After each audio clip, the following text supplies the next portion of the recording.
Generally, you said feminism is neutral. Here's what actually happened. The foundation of all knowledge. I'm really mad that What difference does it make, right? What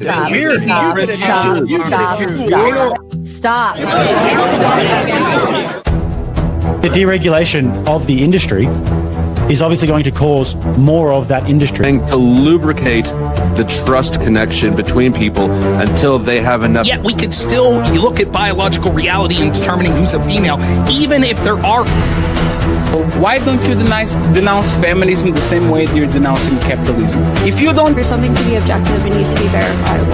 And you can't verify... If I make a claim as a political pundit, it is true that I definitely could be wrong. That you're promoting, right? Ideologies that make that politics, right? This is my ideology. So 2015, anyone go back and watch the footage? The first GOP debate. Cool, Robert. Oh, dead? With a crowbar, you said.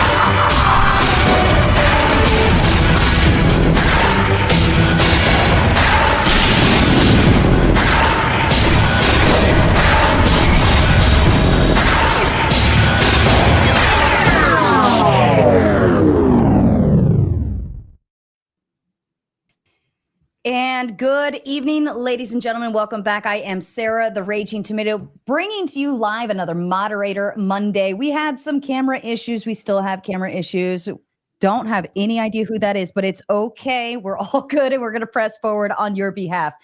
Tonight, we will be debating Trump's mass pardons of January 6 defendants ended political persecution. With me this evening, I have Fabian Liberty, Jason Lucas, and Bones of Doom. Fabian, if you'd like to begin with your opening statement, please. Yeah, thanks for having me. I filling in for Tyler, but this should be fun. I appreciate you guys, and I'll be streaming again soon, doing a little bit different stuff with my content, but you'll see me soon, I guess. You can check me out on Fabian Liberty. Anyways, moving on. On a cold January morning in Boston, Massachusetts in 1774, John Malcolm was about to have a deserved terrible day. For the second time in his life, he was about to be punished by an age-old American tradition, tarring and feathering politicians and taxmen. John Malcolm was a staunch loyalist who supported the illegitimate state of England and their taxes levied upon American colonies, specifically the 3 pence per pound tax known as the Tea Act of 1773. Following an altercation with a shoemaker and his son where John Malcolm yelled at him, he was approached by patriot George Hughes and eventually struck him with his cane. So naturally, and for the second time, he was covered in boiling oil and feathers before being forced into a cart, paraded through the streets of Boston for several hours, forced to drink copious amounts of tea, and threatened with hanging at Liberty Tree. This is the attitude of politicians and taxmen who forgot their place our founding fathers had. Nevertheless, actions like this were seen as distasteful and even called mobocracy by Benjamin Franklin. So years later, when the Constitution was being drafted to create a superior form of government, many, especially anti-federalists, thought it prudent to enshrine in the government the right to peaceable assembly and to address the government their grievances. The First Amendment is an attempt to avoid civil war, chaos, or mobocracy. Protests, especially those that often turn violent, are as American as apple pie. The Shea Rebellion, the Whiskey Rebellion, anti-Vietnam War protests, civil rights, Stonewall, even BLM protests that caused potentially billions in damages, and of course, January 6th. There's an important sociological phenomenon to protests. On the left, they will often describe BLM or civil rights protests as cries for justice or the voice of the oppressed. And this is partly true, but when conservative protests against Gretchen Whitmer's tyrannical despotism and oppression during lockdowns, or against a federal government that is ignoring obvious electioneering and perceived fraudulent elections, they're labeled terrorists and sent to prison for a quarter of a century. This is where the January 6 collaborators were subject to political persecution. Maybe, like me, you think it's morally right to tar and feather politicians.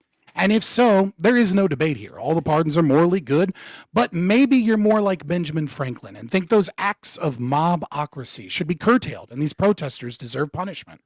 If you're in the latter camp, it's important to understand the function of protests. It's not magically terrorism because it's right wing. Just as with the left, it is a function of democracy, a form of government where half of the nation are losers in every election and where most of us are oppressed by the state.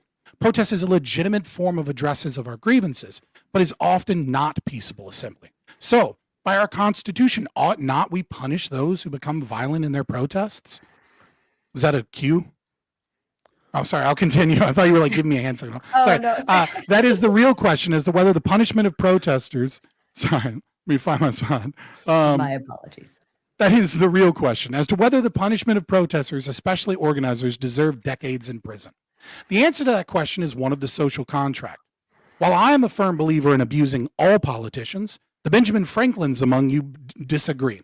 You believe that addresses must be peaceful, but what happens when the state does not hold up its end of the bargain? What happens when we can all see the media and state lying to our faces about busted water pipes that never happened, counting votes without auditors, wagons full of ballots being shipped into day-long accounting sessions with boarded up windows, a massively expanded mail-in voting system ran through unconstitutionally in multiple states, statistical anomalies likely due to changing electorate and maybe even possible harvesting, Michigan certifiers families threatened and changing their votes, and finally, what happens when the highest court in the land refuses to hear any of this by refusing Texas v. Pennsylvania et al. What happens is January 6th, a mostly peaceful protest where protesters showed up unarmed to protest at a minimum an abandonment of the state's responsibilities and at worst a stolen election. It is my contention in my opening to state unequivocally that all prosecution against January 6 protesters for vandalism, destruction of government property, organizing mobs, etc., is by definition political prosecution by the state, and that Trump's pardons reversed and ended this specific political prosecution, but unfortunately did not imprison the politicians who are at fault for the protest. I instead leave it to my fellow debater to describe the continued political prosecution involved in the trials, from tens of thousands of warrantless wiretaps to informants involved in pretrial motions against the rights of the prosecuted Proud Boys, or the blatant violations of habeas corpus and solitary confinement, torture of protesters and political prisoners, and maybe even the entrapment by informants and the FBI. Thank you. I cede my time. Thank you so much, Fabian. I appreciate it. Jason, to you, please. Wow, that is a difficult one to follow. Thanks, Scott, for really fucking me there. I am the only Jan 6er on this panel. I was actually a part of it. It was a blast, okay? Literally, they were throwing flashbangs at us and everything else. I didn't get to spend any time in the government pokey, and I'm glad that I didn't. But I also didn't push the limits as far as some other people. I, much like Scott over here, I actually agree with the deal that when the government does something that is a bit uncouth, just not really exactly what we're looking for, people should protest. And in fact, the conservative people or the right-leaning people who actually participated in January 6th actually chose the correct target, and that was the government. The reason why we saw such a backlash is because politicians were once again afraid of their constituents, and they just could not have that. I would like to see a return to that. Now, as far as the political persecutions that happened under the Biden administration, for the most part, will be done with these pardons. However, if there is a resurgence of Democrats into the House and the Senate taking the majority, we will see this happen again. Why? Because the left are a bunch of petulant children who scream about democracy while openly looking at the will of the people who voted in Donald Trump for a second term and scream, he's Cheeto Hitler. He is literally the worst thing that happens to our democracy. Well, I hate to break it to you, pal. It's not a democracy. It's a republic. And the people have spoken. Like it or lump it, it doesn't matter. And I cede my time. Thank you so much, Jason. And Lucas, to you, please. Yep. Lucas. Oh, no, we didn't lose his audio too, did we?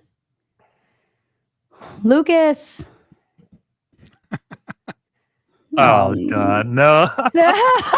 Poor Lucas. Poor God. thing. Win by default. Oh, Flawless no, victory. Lucas. Let me try and remove him and add him back in. Lucas, are you with us, sir? I'll move on to Bones. Oh, no. Yeah, Bones, why don't you go ahead All and right, give us well. your opening statement, please? Well, I'm one for, handling multiple people opposing me. But anyways, going into the opening. So my opponents today have chosen to defend two major aspects of the argument outlined in the prompt. That Trump's pardons of the J6 rioters ended political persecution that was done onto them, and that Trump ended political persecution broadly. My opponents would then need to defend the idea that the persecution of all the J6 defendants were somehow politically motivated and had no external valid reason to go after these people, including the members of the Proud Boys who not only broke into the Capitol, but also orchestrated due to the plans, such as Enrique Tarrio with the 1776 little document there, and Dominic Pizzola, the person who stole the riot shield and broke in first. Trump pardoned literally every rioter without knowing their specific cases, despite the campaign making the promise that he'd review them on a case-by-case basis while in office, making his intentions pardoning clearly outside of the scope of just political persecution, but something greater. When my opponents inevitably fail to substantiate that claim, they'll then have to defend that the other half of the argument, where Trump actually ended political persecution. And again, they will flounder on this because Trump has spent a great portion of his current administration attacking every other person politically. Whether it be his EOs attacking law firms like Perkins Coie, the attempts by his administration to persecute the seditious Six, Jeanine Pirro's quashed subpoena of Jerome Powell, the efforts by Bondi Patel to remove the FBI agents deemed political enemies, an attempt to politicize the agency, etc. And when my opponents again fail to defend those actions, the last resort will be, well, what about BLM? To which my response is yes. What about the time where Trump weaponized the DOJ against protesters and overcharged them when state-level charges were sufficient? Trump very clearly shows his biases regarding how he deals with rioters. He will overcharge and throw the entire DOJ at protesters who ostensibly are against him and his policies, but show deference to his diehards, like Jason over here, but even though he didn't get. But it's very obvious that Trump isn't interested in ending political persecution and is more interested in a retributive campaign to actually ramp up political persecution against his political enemies. Once we reach the open discussion, it will be up to my opponents to convince anyone who's also not captured by the Trump administration that his pardons of the J6ers and the subsequent actions he has taken since then constitute the end of political persecutions. Perfect. Well, there's only one person here, right? But can I ask a clarifying question on the prompt? Yes. Because Bones of Doom, it seems that your contention maybe is a misunderstanding of the prompt. It wasn't explained to me because I came in halfway. But am I to believe that you're assuming that we have to defend the position that Trump is the God King Emperor from 40K casting a massive psyker spell and or a demigod wizard, that when he signed into effect the pardons, a magical thing occurred in the universe from his extreme cock power that all political prosecutions throughout history and perpetuity would be ended until, the great hero would rise again and slay the coming demon king? What the fuck are you talking about when you say that we have to defend the position that these pardons ended all political prosecutions? Your entire opening statement is a whataboutism that I think is just intentionally misinterpreting the prompt so that you can talk about how much Trump is bad. And let me just say this very clearly, Bones of Doom. On that regard, I'm with you. Fuck Donald Trump. I think he should be flayed alive in front of all of Americans and then his corpse displayed. I said I think he should. I didn't say any individual ought do it on a specific day. I'm just saying that would be the morally just thing to happen to him.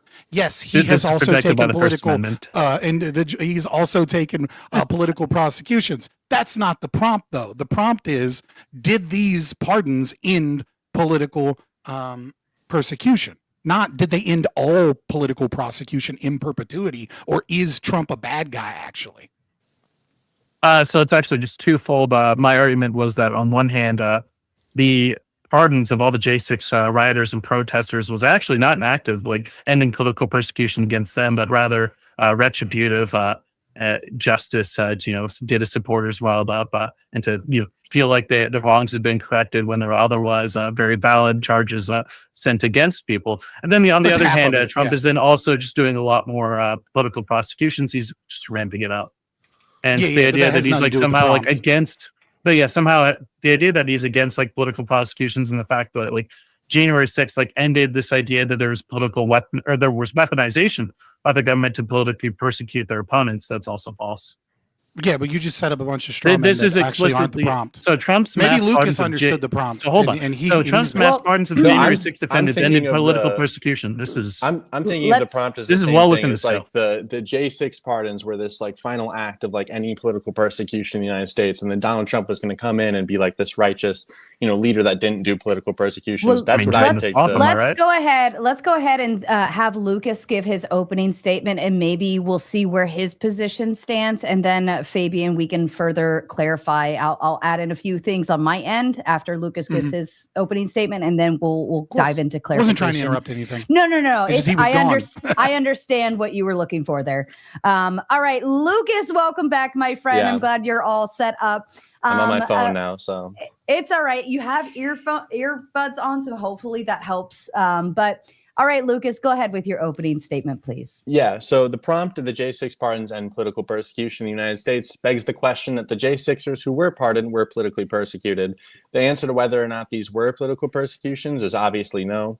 Most of the charges run along the lines of obstructing an official proceeding, conspiracy to obstruct an official proceeding, tampering with documents, aiding and abetting, as well as seditious conspiracy for the more severe cases. All of these were demonstrated in court, either through guilty pleas or proof beyond a reasonable doubt. That's how you secure criminal convictions. If we desired, we can go through each and every one of these cases and see for ourselves how the courts came to the conclusions that they did. Our opponents may bring up fringe examples like Lucas Denny, in which his prosecution violated the Speedy Trial Act, or those improperly charged with 18 U.S.C. 1512, or even the prosecutions of the BLM rioters. But when you really investigate all these, which I expect we will, none of these really mean shit. The second question that we have to confront is whether or not political persecutions have ended. The answer to this is an even more obvious no. Donald Trump is one of the most weaponized DOJs ever. We can bring up egregious examples like using lawfare against James Comey, Letitia James, threatening to fire the entire public integrity sector if they didn't dismiss the charges without prejudice against Eric Adams. But we don't even have to do that. We can look in the very same district that the J6 prosecutions happened in. In D.C., Trump's DOJ tried to criminally subpoena Jerome Powell for a bullshit investigation as a means of putting pressure on him to resign. In D.C., Mark Kelly won an injunction against Pete Hegseth after the Trump admin targeted him for his political speech. In D.C., Jeanine Pirro, Trump's loyalist U.S. attorney in D.C., tried to pursue federal felony assault charges against Sean Dunn after he threw a Subway sandwich at a CBP officer, which he was then obviously acquitted on these charges. The judge himself said the case wouldn't take more than 2 days because it was so obviously ridiculous. Taking the affirmative for the prompt is a laughably stupid thing to agree to, so I'm excited to hear what ridiculous arguments our opponents are going to bring to the table tonight.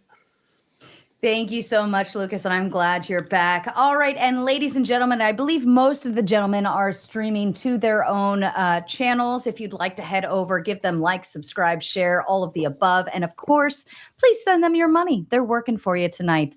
All right, and as usual, we are going to get through our debate. Then we will move into closing statements. We will read and respond to your kind super chats. And then, of course, we will move into open panel Q&A. If you'd like gauntlet mode, you do have to hit that dono goal on my end. All right, gentlemen, I leave the floor open to you, but I also recognize there's the caveat. Fabian, if you want further clarification and understanding, I'm open to having the discussion so that we can move forward. It seems both of the opponents have treated the wording of the prompt in such a degree that would require Trump to be a literal magical being outside the laws of reality.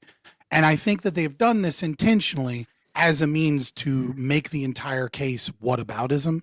I am not here to debate the prompt that Donald Trump is a wizard that has cast a magical spell that ends all political prosecution.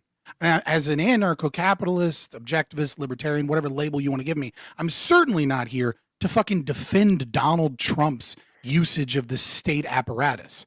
I'm here to argue the prompt as I was brought in, right? Which is whether or not these pardons ended political prosecution. If you want to interpret it so liberally that I am to defend the position that these specific pardons have a magic effect that end all political prosecution in perpetuity, or imply some other thing that people are thinking with this prompt, then I'm just like at a certain point, I just realize that you're not here to have a serious discussion.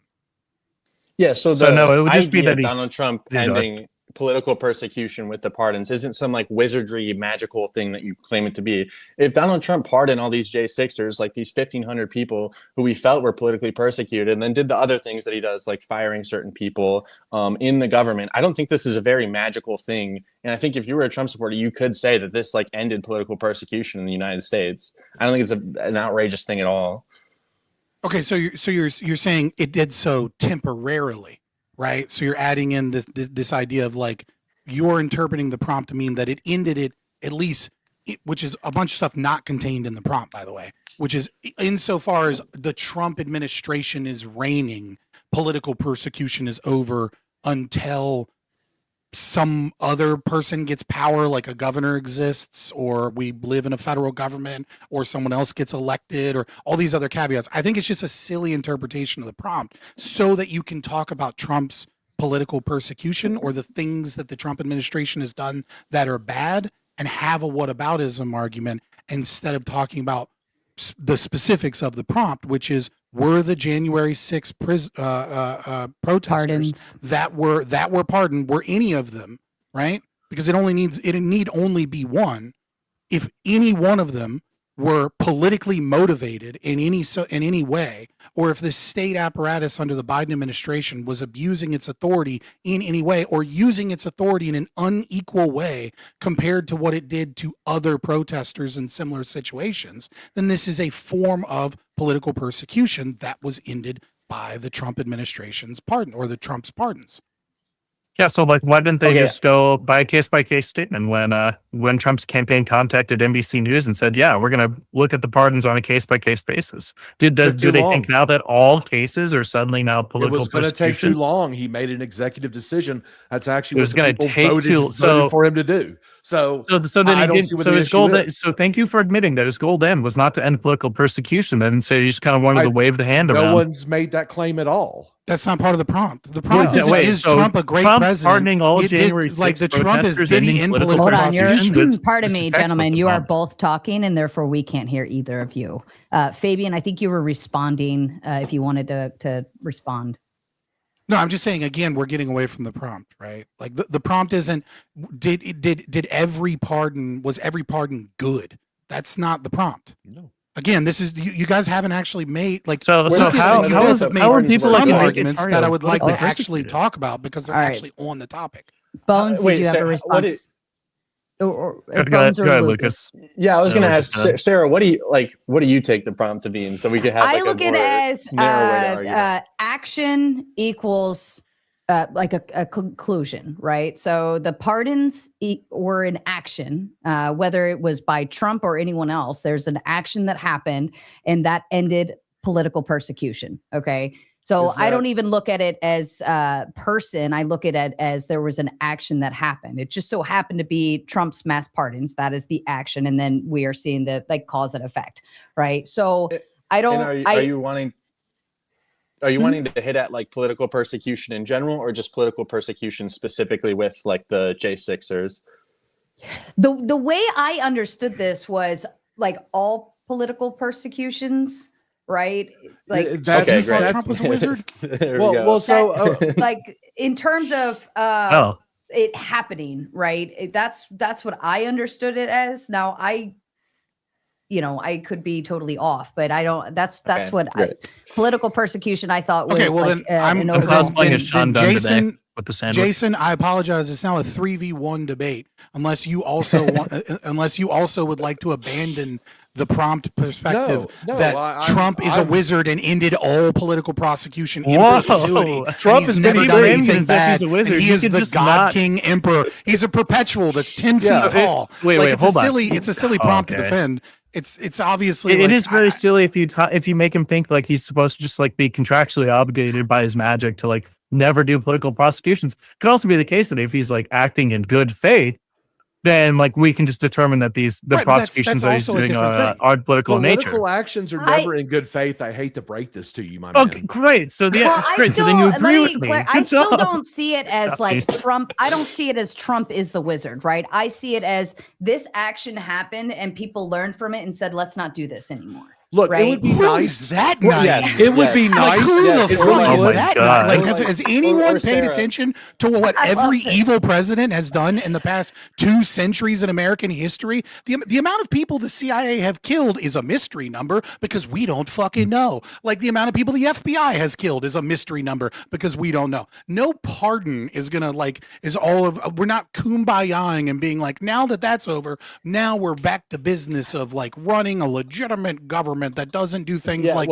funnel crack into cities or run banana Republicans in South America. Unfortunately, that's what he ran on. My claim, and I think my claim is a rational one, is that some of the prisoners that were targeted heavily, and they were not given the same due process and the same rights that are presumed under under the Constitution to people. That people were segregated in prisons. That there were informants in Enrique Tarrio's case that were available and still feeding information to the FBI during pretrial, which is an obvious violation of his rights. That people were put into that people that were very, very mild in terms of the violence that they committed were in prison awaiting trial for an incredibly long amount of time, which isn't to say random black kids that are picked up on the street in fucking New York City aren't sitting in Rikers for 8 months either, right? I'm not saying it's particularly special, but it is egregious and unconstitutional. And it was done on purpose because the media's full attention was on these cases. They could have sped these up if they wanted to. They didn't. They wanted people to sit in jail, right? It's not like some random case on a docket somewhere. Like these are politically charged cases that are be talking about constantly. And that these things, in my opinion, if you disagree with me, I totally understand. We can have a debate about that. Constitute a form of political persecution where the state is heavy-handed because this is highly in the media spotlight and because there is a political will to punish these people because they believe Democrats need to heal from like this tragedy that is an insurrection, much like the right-wing people believe that the pardons were like some healing thing that we're over this. And I agree with you that that is silly. And then I do agree that some conservatives think that. I'm just not taking the position that Trump ended all political prosecution by signing a blank check to all the people that were in a protest. I think it's silly. Oh, and for the Like we were talking about people, you're framing it like this is it's this magical act of like these pardons just ended political persecution, but the idea is more like this was the grand finale. Like this was. I read the prompt as things that is happen in logically, J6 not based off of your presumptions about what the right thinks. I'm not concerned about what the Jason- right thinks. I'm just talking about how the prompt reads. Jason, did you want to add in on that? Yes. So here's the deal. I don't think the pardons are magically doing anything other than clearing the people who was wrongfully treated and their rights violated by the federal government. It ends their persecution altogether. Do you believe in constitutional rights? No. Yeah. So my question to you is: Do you think that do you think that political persecutions have ended? Do you think Donald Trump is continuously doing these after the pardons? January 6ers? Absolutely. No, I'm talking is Donald Trump doing political persecutions? We're after not these here to pardons? discuss Donald Trump and his actions. We're here to discuss. But we're not here to discuss January Donald 6th. Trump. Look, okay. if you want to talk about make it about a trial, this feels like another show trial, much like the January 6th show trial. I don't view this as like everything that Trump has done is good, bad, this, that, or another. Again, I only view it as that one action. That it's just the pardons of the January 6ers, right? That is the action. It just so happened to be that Trump did that. We've seen other presidents do that, whatever. But I wouldn't sit here and say that we would go down all of the rabbit hole of every good or bad thing Trump's ever done. I wouldn't say that that would even be on the table. Yeah, that one I can. I'm not trying to get into. I'm not trying to get into like the. I'm not trying to get into the good or bad. I'm just trying to discuss whether or not Donald Trump is still continuously doing political persecution after these pardons. At this point, it doesn't matter because it's not part of the prompt as far as I'm seeing it. What I am looking at is the fact. Sarah Hold agree on, that was part stop, of the prompt? please stop. Let me talk. I've let you talk. Okay. Okay. Sure. It's very simple. The prompt was, with the parting of the January 6ers, has the political persecutions ended? For them, yes. Does that end all of it? Absolutely not. However, we're talking about January 6ers whose rights were violated. Do you believe in constitutional rights? I do believe in constitutional rights. Okay. So since their rights are violated, you should actually agree with those pardons because their rights were violated by the Actually, state. let's actually get into Okay. whether Enrique Tarrio's Yeah. rights are violated. Did I mention Enrique Tarrio? What did Judge? No, Fabian did. Yeah, what did Okay. Kelly find with regards to like rights violations against Tarrio? Why do I care about someone else's opinions about whether or No. not a rights violation occurs? You right? My no, argument- you're the one who my levied argument, this, my didn't argument, you? my argument is this, right? Of the many examples that I gave, specifically, I said that there were FBI informants while pretrial was still going on, and that is a violation of his rights.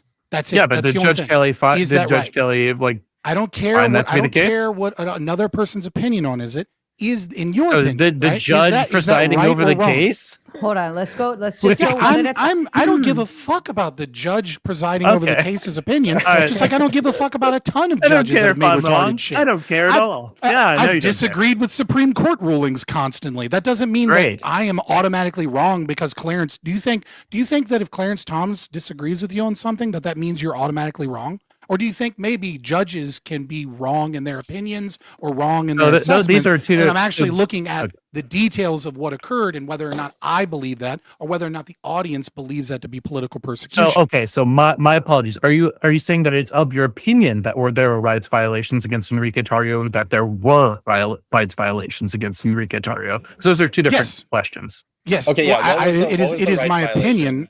It is my Okay. opinion. Well, specifically that I believe it is a violation of his rights to not inform him that there are people that he is having family communications with, friend communications with, etc., that are still actively investigating in pretrial.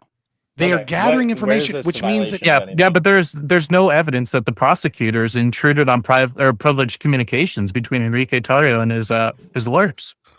Yeah, Or I use find that to be protected information. laughable because I feel like you're saying it's almost contradictory, right? Which is to So say, yeah, or it where's is, the right? It's like, where's the evidence? We have Where's the evidence that there are privileged communications that were tapped into by the prosecution, or that there's evidence fact that the All right. defense we had know that was for a protected? fact I can't we hear have They either of had you. access to. I'm pointing out. You said, "Where's the evidence?" I'm explaining the contradiction, or at least the contrary, not per se a contradiction.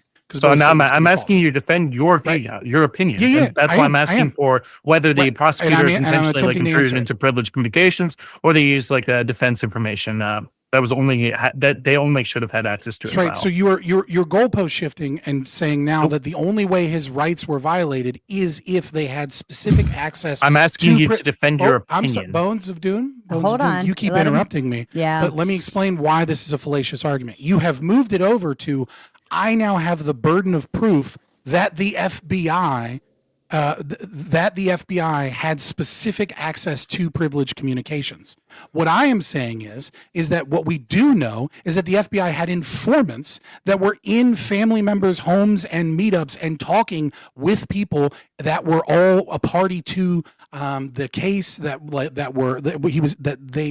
they have informants going while a trial is going on. Now, do I have specific proof that they had access to privileged communications? No.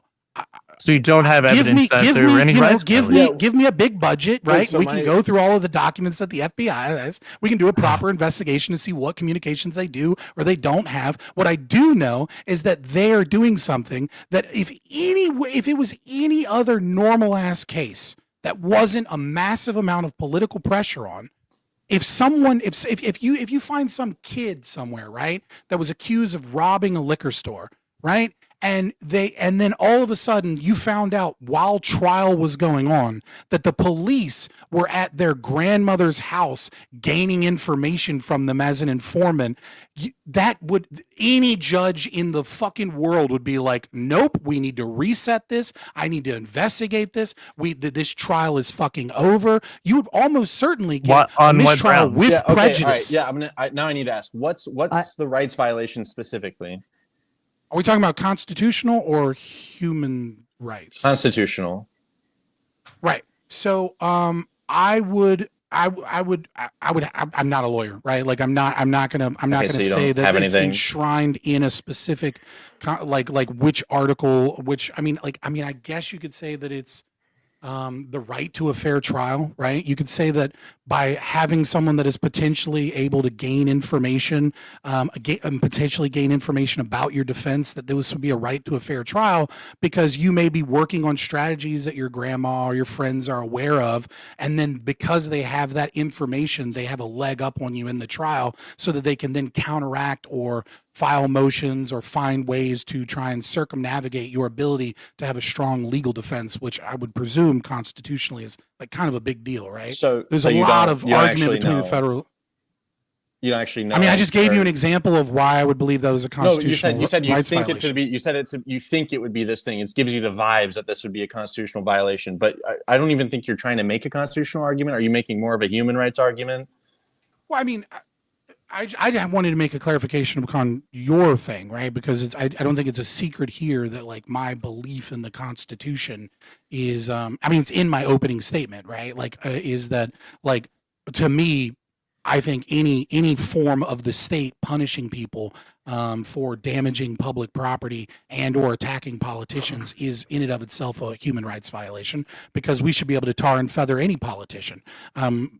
That's just they are aggressors in the very nature of their existence. But I understand that normal people, right, have bought into this silly contradiction that is the state, and they try and stop the abuses of the state by believing in this piece of paper that is the Constitution and legal precedents, et cetera, that gives them some constitutional rights.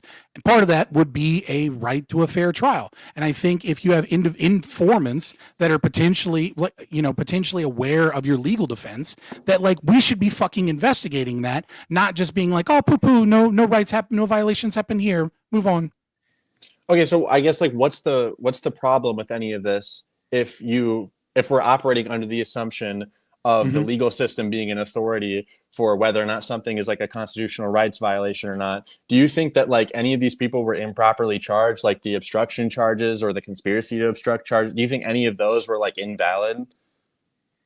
I mean, I can't go through a case-by-case basis. I think if you have 2,500, I think it was roughly 2,500 people that went into the Capitol, and you had hundreds of cases, I think it's, I mean, like if you're dealing with a legal, like I think even you would admit, right, that there is invariably going to be mistakes in either direction, sure. right? Sure. Right, I like, agree. right, And like I so. don't think- I don't think but that's like not of mistakes concern here. I think the actual Yeah. concern is the state heavy-handed in going after these people? Is their motivation political primarily, or at least in part, as opposed to a strictly legal perspective? And I think we can all kind of agree that these were hot cases that people were very involved in, and that they're not going to follow the same statistical trends as other protesters, as we've seen with nearly every other protest recently. Only we so could if kill the that's- light I mean- cases.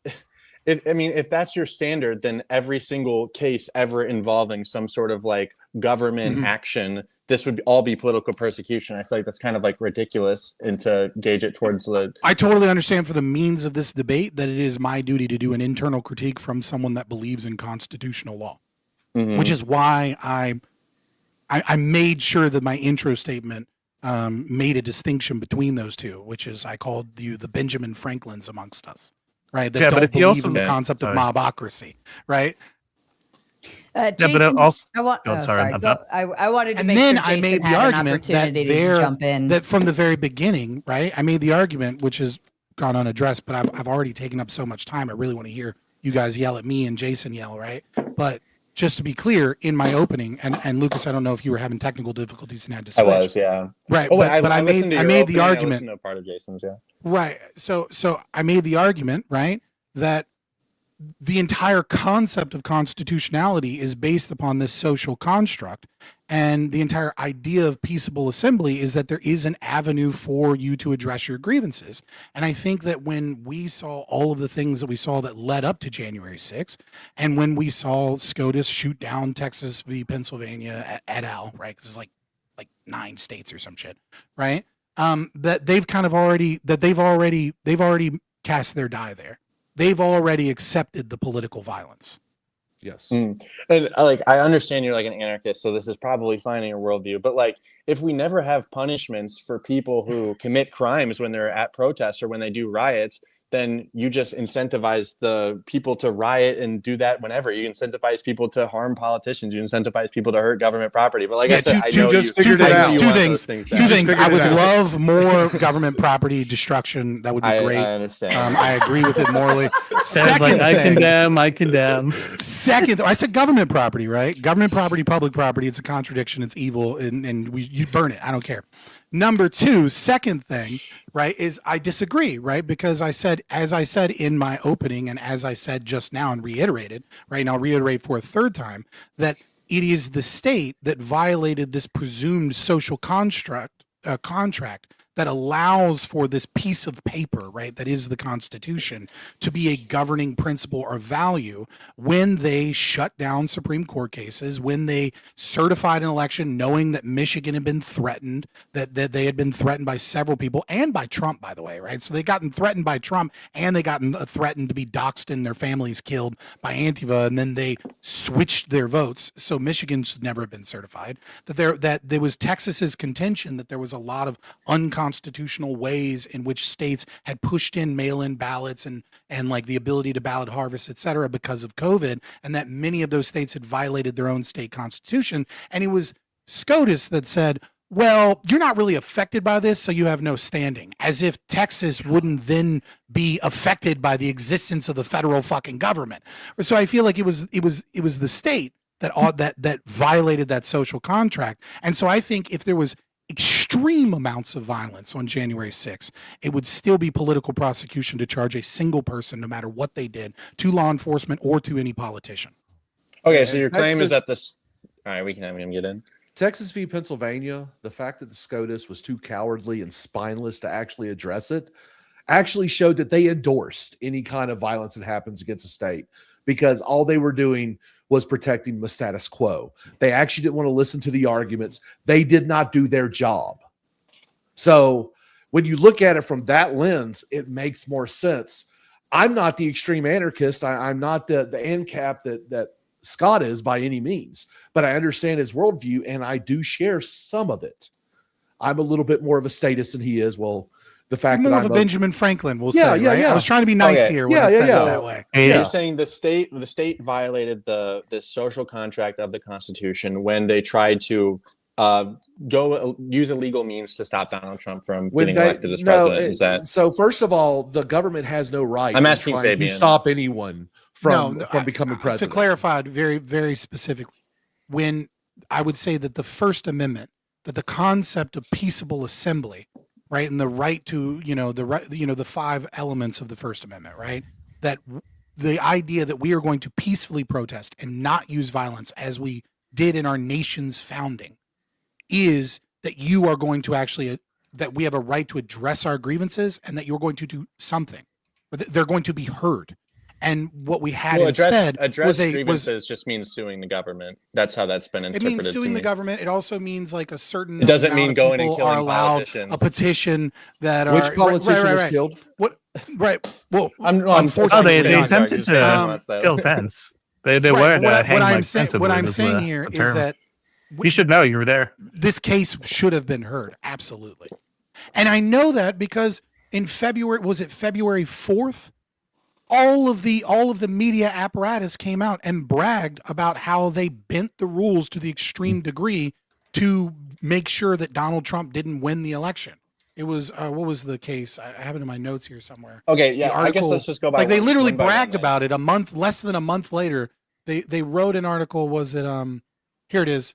I apologize. I'm already taking too much time, but you know which one I'm talking about. So do you think the 2020 election was stolen from Donald Trump then? I don't know. I know that there was obviously electioneering. I know that there was statistical anomalies. I know that there were things that were lied about. I'm sure there's some level of fraud, but there's always fraud in every election. It's whether or not that fraud is actually meaningful, and it's hard to gauge it. Right. So, but what I would say is that there was certainly more electioneering, it certainly wasn't quote unquote the safest, most secure election in our history, which was right. It took it like there was a lot of problems with it. Okay, and so I if think you- that if when they you- just jammed it through, despite being a shit show of an election, which is kind of super important, right, to determine the leader of the free world, that led to the events of January 6th, and rightfully so. Well, I think if you don't even know whether or not the election was stolen or not, I don't know how that can justify a violent, like a attempt at a violent overthrow of the government. That's like ridiculous, Dude. They took over. They took over City of Block in Minnesota because they believed that a black man was killed by a police unlawfully. That didn't Okay, you can happen? do a lot. No, he died of a fucking fentanyl overdose. Well, yeah, can you prove that? Can you this shit prove again. that? Yeah, what's the evidence of that? The actual autopsy. Wait, the Yeah, autopsy the that said that he both died by autopsies that- asphyxiation? Well, to be clear, I'm not. I don't care about this. Yeah, I don't care about That's this. fine. Whataboutism, right? We don't have to deep Yeah, to be that's fair, fine, that's to be fine. fair, the original report by that medical examiner was that he had not died of asphyxiation, and then he later changed the report to Where? reflect that. I don't know if that's political pressure, or if maybe the guy's just like kind of a dumbass or Yeah, whatever. what's the evidence It's for also that? hard to know. It's also hard to know. One of the problems Nothing, I would yeah. say is when you look at things like fentanyl, right? Like Derek Chauvin, sorry, not Derek Chauvin, George Floyd, obviously a horrific piece of shit as a human being, right?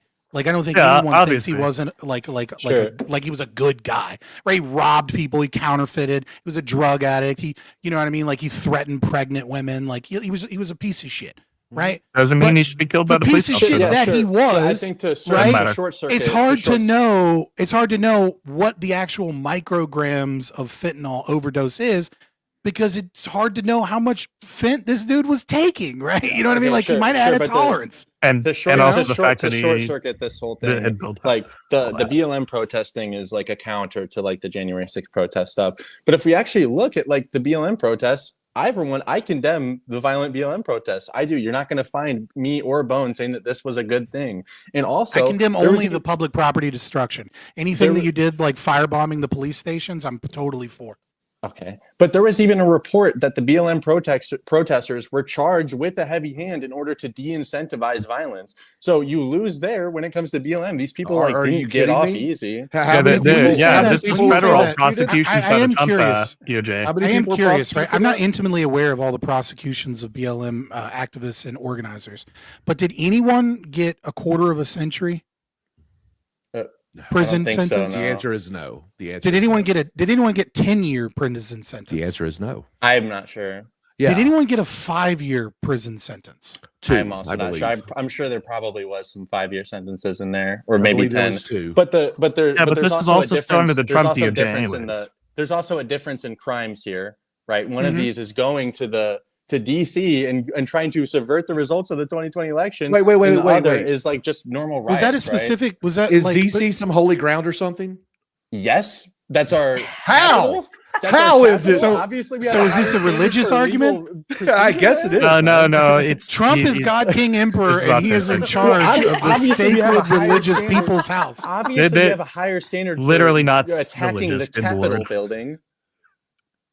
I'm not Yeah, saying I mean- it's actually religious. I'm saying colloquially, but No, there's I obviously actually- a different standard for attacking the capital of the United States.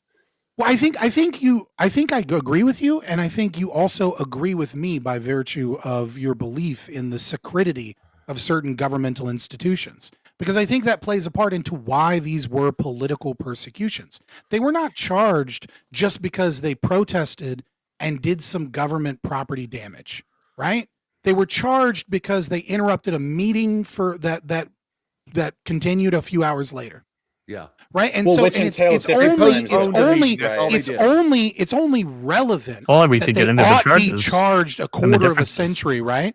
Because it is this sacred place, and I think if you Oh, view no, that not at as all. a sacred It wasn't thing, for the then person. it really Hold goes on. to show that Okay. this was indeed a political persecution. That there is a So- belief so that you hold- have done the verboten, you have done Hold the there. evil, and attacked the sacred place, and thus you must be punished, not for the logical crimes that you committed, not for the damage that you did, but for interrupting our sacred state building that is our political apparatus of the will of the people.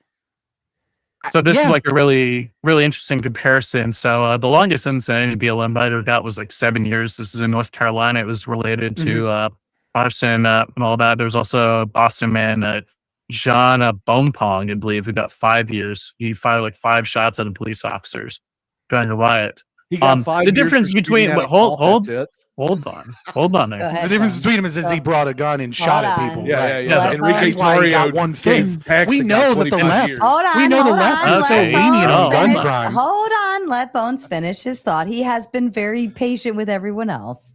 More patient than I usually am, by the way. Yeah, I know. But- I look, I'm giving you a trophy for this one. I'm proud of you tonight, Bones. Can you guys hear me fine? Versus Enrique, yeah. Okay, I had to do something. Go ahead, Bones. Yeah, versus Enrique Tarrio, who literally orchestrated the Proud Boys, invading the Capitol building. You know, the whole 1776 returns document. Anybody familiar with that one? I think everyone in the political space has probably. Like, I was very actually surprised that we had this to rehash this debate, right? Because this feels very 2022, 2023. Yeah. You know, it's like I feel like we've all seen someone in some clip, you know, with Rob Noor gets owned because of the 1776, document, right? Like we've all seen that, right? But the question is what's more important, words or actual actions of violence?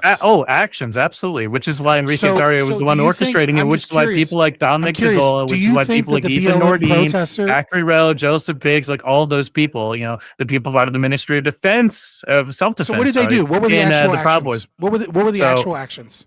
So do you want me to like read off the counts that No, not the Enrique Tarrio counts, got? the actions. Okay. You said What did actions they matter do? more So- than words. What are the actions? So specifically with Dominic Pizzola, he stole a riot shield from a Capitol police officer. He was the first person to breach the building. Enrique Tarrio was the one who was orchestrating the entire attack. You can find it in the 1776 returns document. He was the one who wrote that. Ethan Nordine was one of the co-conspirators. He was one of the people who organized the mob at the Capitol. And then Zachary Rell and Joseph Biggs were part of the Ministry of Self-Defense, which were also involved in the orchestration of the attack. Now, Wait, so notably, these are orchestration Pizzola- plans. What are the actions? notably, so hold far, I on, have one notably, action, Pizzola. stealing a Right. riot shield. Did you want to finish your thought, Bones? They were so I mentioned them as co-conspirators, but notably Dominic Pizzola, he was not one of the people convicted of seditious conspiracy. That was the only charge that he was acquitted on related to that. But I did actually So what list are the a bunch of actions? actions. So the actions are one person So, stole a riot shield and orchestrating the breached riot, the building. orchestrating the riot on the part of the Proud Boys. That's not an action. Is that not an action to you? I think it depends on. I mean, no, it's technically speaking, but like that's fair. That's fair. I'm being too pedantic Wait, here. are we So talking the about the guy that orchestration. stole the riot shield? No. So I'm talking about my Enrique contention Tarrio is here. this. My Oh. contention is this. Is I was being tongue in cheek when I said how many people got charged 25 years, and then like I feel like you were like, ooh, let me look it up real quick, or maybe you had it in your notes. I don't want to accuse you of not preparing. There we go. I got the prompt like a couple days ago, right, and I had other stuff to do. Fair But nevertheless, in this instance, right, we have someone who fired shots at police officers, and they got 1/5 the time of someone who Texted. really, really, really bad things that are probably honestly tamer than what I've said today on this It's just debate. conspiracy is just like texting things. Yes, that actually is That- what it can Really? just be. That Oh, wait, yes. so the judge ruled in the case that by him texting things that constitutes seditious conspiracy. A judge is now the end all of truth. Well, it's the determiner of whether or not someone gets charged with a crime. So we should have the judge for the rationale. Actually, here. no, he does not determine if someone is charged with a crime. That's what a judge prosecutor doesn't does. determine if somebody Please is learn charged the with a crime. please learn the legal charged, system before you try convicted. Holy Yeah, shit. okay. You're being pedantic too. Or Like, convicted. I am know being what pedantic. you knew what you Sorry, meant. I'll be Hold I'll be on, more hold precise, on. Let convicted at of a least crime. there you go. Go ahead. Okay, so Jason. Oh, yeah. I'll be more precise. Convicted of a crime. You don't think a judge determines whether or not someone is convicted of a crime or not? No, they are Well- the final Well, arbiter. again, they yes. don't. They just they. Oh, often they're the just final charge arbiter. it. What does final Okay. arbiter mean to you? So they're the person that will actually, because they can set aside a jury's verdict, regardless of It's what they. pretty rare, though. It is And then rare, they but make they a can do determination on that. if So somebody has been a conviction that doesn't warrants actually happen conviction. until a judge actually renders a sentence and everything else. So it's Sure, it's sure. pedantic. But like, That's it's what pretty law fucking is. rare if a judge does that. I mean, like, presumably under the Constitution, you have They a usually right to a follow trial the by jury. jury, right? Like sometimes under rare circumstances, a judge will recognize that there are maybe potentially exigent circumstances, and instead of because that come in very late in a trial, right? So like the trial is kind of already prejudiced by like so much of the other trial having occurred. Like that's usually what they use it for. They're not really trying to be like, well, actually, I technically disagree. We have seen it a couple times here lately, weirdly enough. But I think that might just be media attention with like random people that are on like their 30th felony conviction for like, you know, assault and robbery. Yeah. There was one woman, female judge. Not sure whether or not female is pertinent, but maybe that's just my misogyny leaking. Talk about the one in Texas. Yeah, where she was just like, actually didn't do nothing. And there was another one with like the Somalian fraud scam, you know, but like it's pretty rare, right? Yeah. So to kind of like circle back to this, to answer Sparky over here, this is a U.S. Code 18 USC Section 23A4. If two or more persons in any state or territory, any place subject to the jurisdiction of the United States conspire to overthrow, put down, or destroy the force of the government of the United States. And then I'm going to kind of skip a little bit right here to, or by force to prevent, hinder, or delay the execution of any law of the United States. The laws being, you know, the election laws in this case. This is what Enrique Tarrio was convicted on with respect to seditious conspiracy. What he was trying to do was, in part, help. You can charge almost every politician in DC with the exact same thing through their so why don't they do political processes. Because that's the contention here, is that they were politically prosecuted. Yeah, right? That they were treated in a way that we don't normally treat people. But like, this would go on both sides of the aisle, right? There was that literally young man that was both sides trying of the to aisle. barge in. There was literally just that young man in Tennessee that was trying to barge into the redistricting, right? And he's a politician, and he had to be stopped by the sergeant at arms, and like he got there for a photo op to make sure he mean mugged him, right? Even though he's not supposed to be there, he wanted to make sure that the media could get a good photograph of him standing up against white supremacy as he attempted to charge into a place. Like, he was attempting to do what January 6 protesters did, right? He was attempting to stop a legitimate for, you know, by your, you know, by a statist's opinion, right? A legitimate process of the state.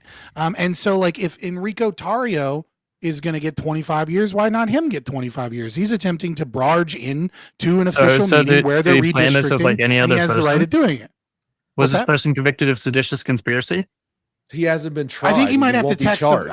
Okay. You know, if we do an investigation, I'm willing to bet if we do an investigation, he probably texted some media to be there for the photo op when he did it. And that would now be a conspiracy to barge in and disrupt an official meeting, right? Which would be the exact same thing that they did. My contention is that it's ridiculous to charge these people with with year-long sentences or Tennessee, decades. man, you don't have any evidence of this, so we have no idea whether like this could constitute seditious conspiracy in general. So again, this is kind of just grasping at straws here. If he texts, I can't remember his name off the top of my head. I'm not going to look it up mid-debate, but I think we know what we're talking about. If he texted media to be there for him, right, and there was some in some of those text exchanges, or his staffers, right, were working with him, and there was a group of people, like some of his staffers, some media, right, that were all working together to try and get a good photo opportunity as he attempted to disrupt the meeting. Would that not be essentially the same thing as what the Proud Boys did on January 6th? If the goal is by force to disrupt the meeting, and there's like clear plans of it in the text, then I could see it. Whoa there, Sparky, chill out. Go ahead. If it is the case that all of that happened, then yeah, I could see a charge for seditious conspiracy being the case. But wouldn't that be ridiculous? If it was like think that'd be ridiculous? Jason, did you want to chime in on that? Well, okay. Look, every time someone protests at any meeting of the government officials and they slow down the vote or anything else, they're doing exactly what the January 6ers did, and nothing happens. If they forced their way in, did they force their way in? Yes, they forced their way in. That's exactly what he was trying to do. He was trying to force his way through the police to get in to stop the vote. Okay. Yeah, but he failed again. For seditious conspiracy to occur, they would have had to have been like prior plans. Hold on, Bones. The January 6ers failed completely. They did not go into the house. They were not able to breach that area. They failed to do exactly what this federal representative in Tennessee, failed to do in the state house of Tennessee.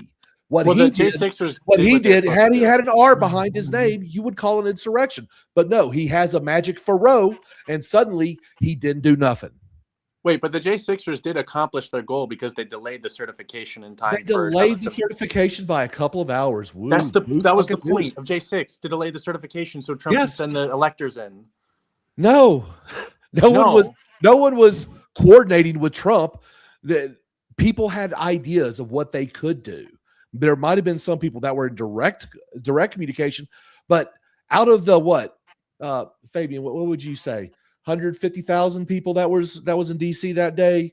When I looked up numbers, it's like all over the place. There's some numbers say 80,000, or some numbers say like over 100,000. It was well over 100,000. Well, so it's depending upon like it depends on how many people went just simply to DC to protest versus how many people were in the court in those specific areas. Then it goes down to like 30,000. Yeah. Right. Yeah, and then when you look at the estimations of people that went in, it's like 2,500 some places. So the J6ers who went into the Capitol, what was their goal? You know what was funny is when I was at the base of the stairs. Dude, I would say when you have that many people and that much chaos, the idea of being able to say what. Yeah. Because I literally asked. Caveman. No, I have a video. I actually have a video that is still up on Odyssey, and it was a lady when they announced that they stopped the vote, and they were at the base of the stairs, and I asked her. I said, "Now what?" And nothing but fear showed over her fucking face. There are people who get caught up in these things and just react.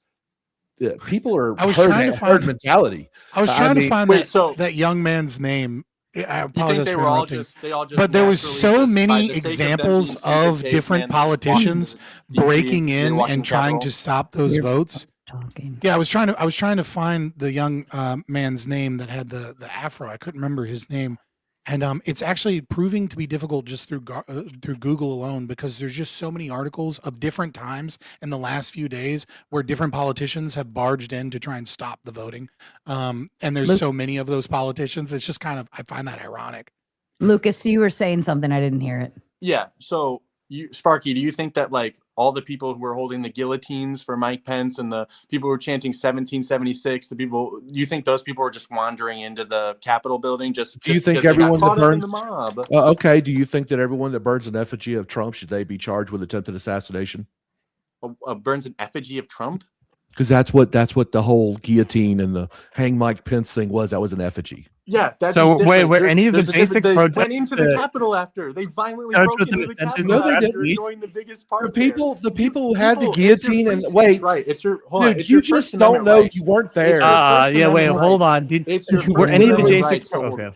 It's your First Amendment rights to hold a guillotine. You can chant whatever the fuck you want. I'm not concerned with that. It's that, and then going into the Capitol violently after, looking for politicians, looking to obstruct the vote, looking to do all these things. It's not just it's indexed to this greater thing that they did after, which was violence.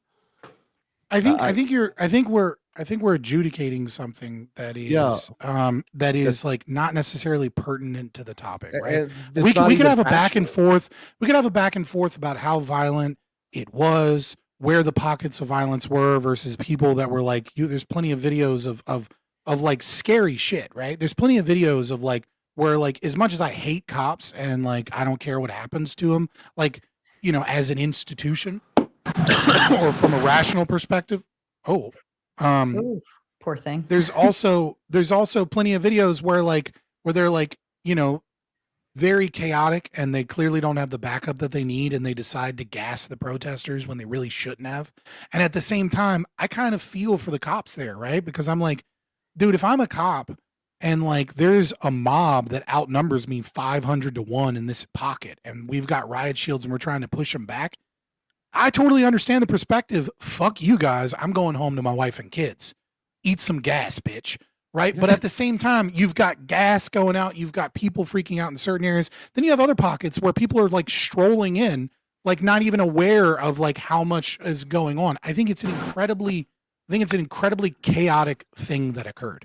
And that there were certainly people that that organized a protest and had a lot of rhetoric that you wouldn't agree with. But but I don't think they pertain to the arguments as to when those people were charged. Was that a form of political prosecution?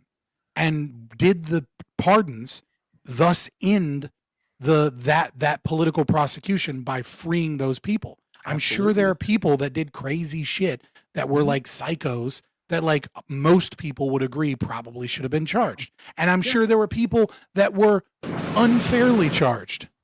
Let me mute him. Right? Like that's going to be true of any prosecution, right? Like the rightful conviction rate, maybe you think it's 99%, maybe it's 91%. But there's going to be a group of people that are going to be unfairly charged, right? And there's also going to be a probably even bigger group of people that aren't fairly charged. And my contention is I don't want to adjudicate the whataboutism, but I do think to a certain degree it is important when you have BLM protesters throwing Molotov cocktails at police stations and like there's not this massive FBI apparatus that is weaponized to go through every cell phone footage, every piece of cell phone footage, and also tens of thousands of wiretaps that many of which they didn't get warrants for, and then try to do everything they can to find every grandma so that they can bring them in, versus very little effort put towards people that actually threw explosive weapons at police buildings, right? Like it's very clear that one was politically motivated and that there was a desire to get these people so that the nation could heal in some capacity, whatever, if you buy that rhetoric, or maybe it was just a means of making sure that the poor and that the downtrodden and that the conservatives sit down and shut up and we run you now. Whatever it is, whatever portion of the spectrum you think that is, I do think it is important to note that it's very clear that they were very heavy-handed in this, and that that many of these things were stretched to their limit to make sure that they gave maximum sentences to a lot of people so they could put names, so that they could have a symbolic impact on the psychology of the American mind that you fucked around and now you're going to find out. Stay in your little cubbyhole and accept whatever the government tells you is true. They're going to put you in your place and you're going to fucking like it. And that's great. exactly Well, hold on. Well, let me respond to this since Lucas has gone. To go back to on my soapbox, I get it. Yeah, I was about to. You get on your soapbox a lot. Like I've seen. There was there was audio jumping in and out. Like it was crazy. Yeah. I was vibing. Yeah, no, I get it. It was like an Alex Jones episode. Like there's just background music. They're coming. Like fucking the John Podesta emails and it was vibe. It's a vibe. Go ahead. Yeah. But I feel like to go back to like the example of Justin Pearson, I feel like the big difference between the two is just very obvious when you look at things related to January 6th. The first people going into the Capitol literally broke into the Capitol, stealing riot shields, blah, blah, blah, all that shit. The fucking weapons charges that are accompanied with some of the other defendants as well. But with respect to Justin Pearson's case, all of this was literally just civil disobedience. They weren't using any weapons. They were not like going by force, like breaking into the Capitol to disrupt like official like proceedings in the same way that like say like Dominic Bezzola did. So there's no like evidence of like some widespread conspiracy that are out yet that would constitute sedition in the same way that Enrique Tarrio was engaging in with his Proud Boys members. So like that whole thing, those are completely disanalogous scenarios. And I believe Justin Pearson, he got charged like a first grade A or class A misdemeanor in Tennessee for like disruptive protest or something like that. Oh, did he? It was TCA section 37 or 39-17-306. Is he paying a fine or going to jail? No, because clearly what he did was way less severe than orchestrating an entire conspiracy to break into the Capitol. What was he put in solitary confinement for 6 months? What's the distinctive difference in your opinion? There's a D Oh, behind the his name. distinctive difference being that one is literally just protests that are like disrupted the proceedings in Tennessee versus literally breaking in forcibly into the Capitol and a conspiracy by several people to orchestrate that action. Which is what the Proud Boys leadership. The only thing Yes, you've done they is did. you framed one as like an American political Oh, protest, so are you- and you okay. frame the All other right. as the actions that are occurring. But presuming he texted with staff and the media were there for a great photo op, right? Presuming he did that, you're then talking. the actions are the giving same. distinctions. You're giving distinctions. Then good job. Yeah. So going back to this, there's no there's no conspiracy, by the way, by Pearson to use force against the Tennessee government. Once again, just letting them sit. Disruptive protest does not mean sedition either. So the idea that you just disrupt proceedings doesn't automatically raise something to the level of sedition. There has to be a great level of planning to do so, not just text. By the way, encrypted text being one of those things. Again, going back to the 1776 returns document, the Ministry of Self-Defense, So you said it all was that. violent. Whoa there, you're on your soapbox for 5 minutes, baby. So I'm going to get on my soapbox real quick. Just to piggy. Well, Lucas, hold on. I'm on my soapbox, okay? I have the soapbox and I'm standing firmly on it. Stand on your soapbox, Bones. You're fine. The level of coordination between something like Pearson's case, as far as we know, versus what Enrique Tarrio did with what all the Proud Boys did, completely disanalogous there. And I've no. So I keep asking you to answer. I don't know why. I don't know why I have to thing, keep repeating this to you. So because you're only doing once so in again, a framing. The Ministry, so here's the Ministry the one of thing you said. Self-Defense, literally a group of Proud Boys people that are organizing themselves together to figure out how best to get into the Capitol and what to look out for. Literally coordinated encrypted messages. The 1776 return stock, kind of outlining some crude instructions for these people for the day of, and also the fact that people within the Proud Boys literally fucking broke in. Just to make sure, if then he Justin texted Pearson his just staff- kind of walked in. So hold on. Let's just assume for the record, right? Let's just assume something. We don't know if this is true or not true, but I just want you on the record for this. If he texted media and had his staff tell him when he was going to be somewhere, how they were going to break into the meeting to attempt to stop the meeting so that we could get photos of this, so that we could, stop this great injustice that is the elections of Tennessee being stolen by Republicans by redistricting the map and disenfranchising the black voter, right? Seems like seems like not a stretch that happens, considering that the media were there. But let's assume just for the sake of argument that it did happen, that he gave a plan, that there was multiple people involved, his staffers and the media, so that they could disrupt the meetings in the hope of bringing media attention and causing a kerfuffle that might actually stop the process of the redistricting that he felt was wrong and a violation of Voting Rights Act and evil. Do you think he deserves 25 years in prison for that? No, but also neither does Enrique Tarrio, because there's 9 other charges that he had that add up to 22 years. I think you kind of forget that part. Okay, cool. So how many years in prison should he get if he did that? So if he it texted media and staffers, how many years in jail should he get? So according to the statute, no less or no more than 20 No, years. I don't give a fuck about that. I'm asking you your personal opinion and your sense of fairness and equity and justice, right? I'm appealing to you as a man that believes in equality, equity, and justice. How many years should he get in prison for that?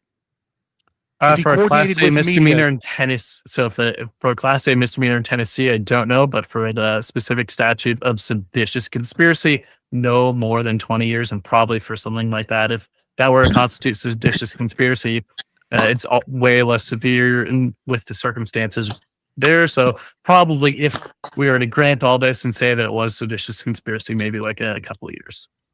A couple of years. All right, fair enough. All right.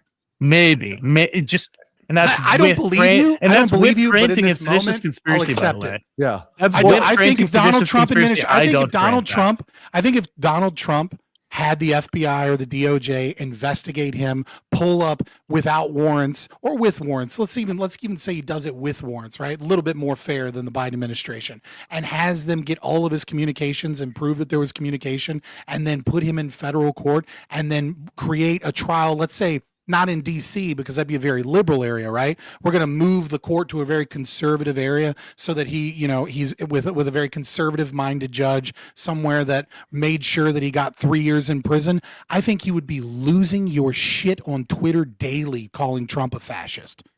I think you're full of shit right now. But I am glad. If it were the case he did political persecution, then sure, yeah, I would probably be pretty pissed off about it. Like because it would be political persecution. It would be nonsense. But the problem is, I've already made the distinctions. I've already made the distinctions between someone like Pearson and someone like fucking Tario. And you're like, no, you didn't actually make any distinctions. Vibe. Yeah. The distinction is he's on your team. No. So the 1776 returns document, that's a vibe. This Ministry of Self-Defense within the Proud Boys, that's also a vibe. The fact that there were encrypted messages between Ontario and other members, yeah, that's also a vibe. The fact that Dominic Pizzola stole a fucking riot shield and breached the Capitol, that's also a vibe. Yeah, totally. Yeah, all those like very relevant facts, those are all just vibes. Good job. It's almost everything that you described, with the exception of not Enrico Tario, but the other individual taking a riot shield and breaking a window, is literally a vibe. Literally everything that you just described is him talking shit in encrypted messages and being like, we're going to stop the steal. We're going to go into the building. It's the fucking people's house. We have a right to be there. It's the same exact scenario that you have described with this other individual, assuming that he is that he coordinated with media. I'm gonna start reading off the 1776 returns document for you. You tell me if these are vibes. Overall goal: fill the buildings with patriots and communicate our demands. To maintain control over a select few but crucial buildings in the DC area for a set period of time, presenting our demands in unity. See attached list of demands in Patriot Plan section. We need many people as possible inside these buildings. These are our buildings. They're just renting space. We must show our politicians the people are in charge. So those are all vibes right there. Those are all vibes. They're literally the same as the other example that we've given. This is fucking retarded as fuck, by the way. It's not retarded. Buddy. It's literally that he would have the exact same logic. If you changed all of the lists that you just said to all of the Tennessee senators that are disrupting meetings to try and stop to try and stop the redistricting, forcing their way into meetings that they're not supposed to be in, so that they can have a list of demands that we stop doing this and claiming that's it's the same exact shit, one for one. Okay, since I was cutting out, I'm sorry. What example are we talking about here?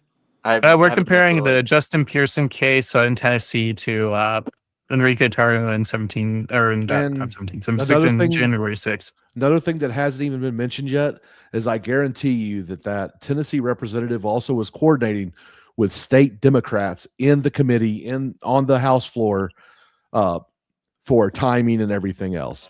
This is just to do a disruptive protest, by the way. Yes. Disruptive protest is not the same thing as armed insurrection. If you disrupt the government, it's not the same thing as but you'll pop off, buddy. If you are planning to disrupt a government action, which is what a majority of people of January 6th was actually charged with, okay. No, okay, yeah, hold on. It's the same. We're it's the same. Vital comparison. Hate to break it to you, man. There's a different charge that we're not taking in consideration. Obstructing an official proceeding. That's what the majority of these people. What do you think happened to Tennessee, pal? As well as conspiracy to obstruct an official proceeding. What do you think coordinating with other people is, guys? It's the exact same thing. It's the same thing. We're talking about sedition versus just obstruction. Sedition Those are two different things. Obstructing an official proceeding. You think sedition is conspiracy is the same as that? Sedition meaning things to overthrow government type proceedings, and conspiracy meaning coordinating with multiple people. So no, conspiracy to obstruct an official proceeding. Hold on, Sparky. Hold on, Sparky. You're not listening. It's a conspiracy to obstruct an official proceeding versus seditious conspiracy overthrowing the government. Those are two different things. With respect to Proud Boys, most of them got fucking 1, 2, 3, 1, 2, and 3 there. Thought that the government was being overthrown. Anyone who no one thought that is either lying or fucking was like, "Damn, Bill Patriots." Wait. Yeah, The Proud Keepers and the right. Oath Boys were trying to overthrow the government. Do you acknowledge this? No, they weren't.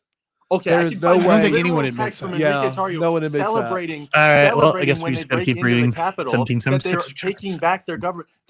What world That's are not. you living That's in? not. Hold on. I have hold to- on. I have Let's to hold on. ask- Pause, So pause, once pause. again, wait. So hold Let on, me hold on. clear this Fabian. up. So Let me wait, olive no. branch this. I gotta clear Let me this up olive for branch this Jason. very No, quickly. I gotta. No, hold on. I'll let Okay. you go back in your soapbox for just a second. Again, the overall goal was specifically to break into and maintain control of select buildings within DC. Smarky. Okay. Taking that's literally taking over the fucking But government. hold on. Let me ask you this. With okay? force. Wait, hold on. Not just to disrupt the proceeding, but to Hold take it on. over. I got to ask you this, and this is very pertinent. First of all, what year is it? What year is it right now? 2026. Okay, in the year that January 6th happened, what year was that? This was in 2021. So let me ask you this. Does holding a specific building mean that you take over the entire fucking country in 2021? No, you fucking retard. Did you listen? I Listen, said that they were child. taking over specific buildings, you fuck. Listen, Holy shit. child. You need to open your fucking Overthrowing ears the real quick. government takes Sparky, a little Sparky, bit more look, than holding a couple Sparky, of buildings. Sparky, I don't want you to hold up another gun to your head again, but like just hold on for a second. Hold on for a second. I said that they were supposed to take over specific buildings in this case. And I asked you, Specifically does taking to over and specific specifically buildings take to over the government. specifically to overthrow the results of the election. We're not saying it was a good plan. Well, I'm So just let asking me a let me pragmatic clarify plan. here. There's I'm no asking me a just- pragmatic plan plan. to overthrow the government, and they I acted have on made the plan. argument. I have made the argument, right, that if it were true that Justin Pearson communicated with media and his team, and especially with other state Democrats, to move in and stop the results of redistricting plans and the hopes That would of be just overthrowing disrupting that the official decision, proceedings. right? And in the hopes of doing that, that would be the same thing. You have countered. If they Hold on. then hold on. if they then You said you were going to hold let on. me have my soapbox. If they then You yes, lied. you're right. Let My him bad. have My his bad. soapbox. My bad. Thank you, You both. lied, sir. You look. Yeah, you got me. You got me there. Anyways, go ahead. yeah. So right, you have countered, right, by saying that they wanted to take over the government, which I think there's a lot of contention here, right? Or that they wanted to you are now saying overthrow the results of the election.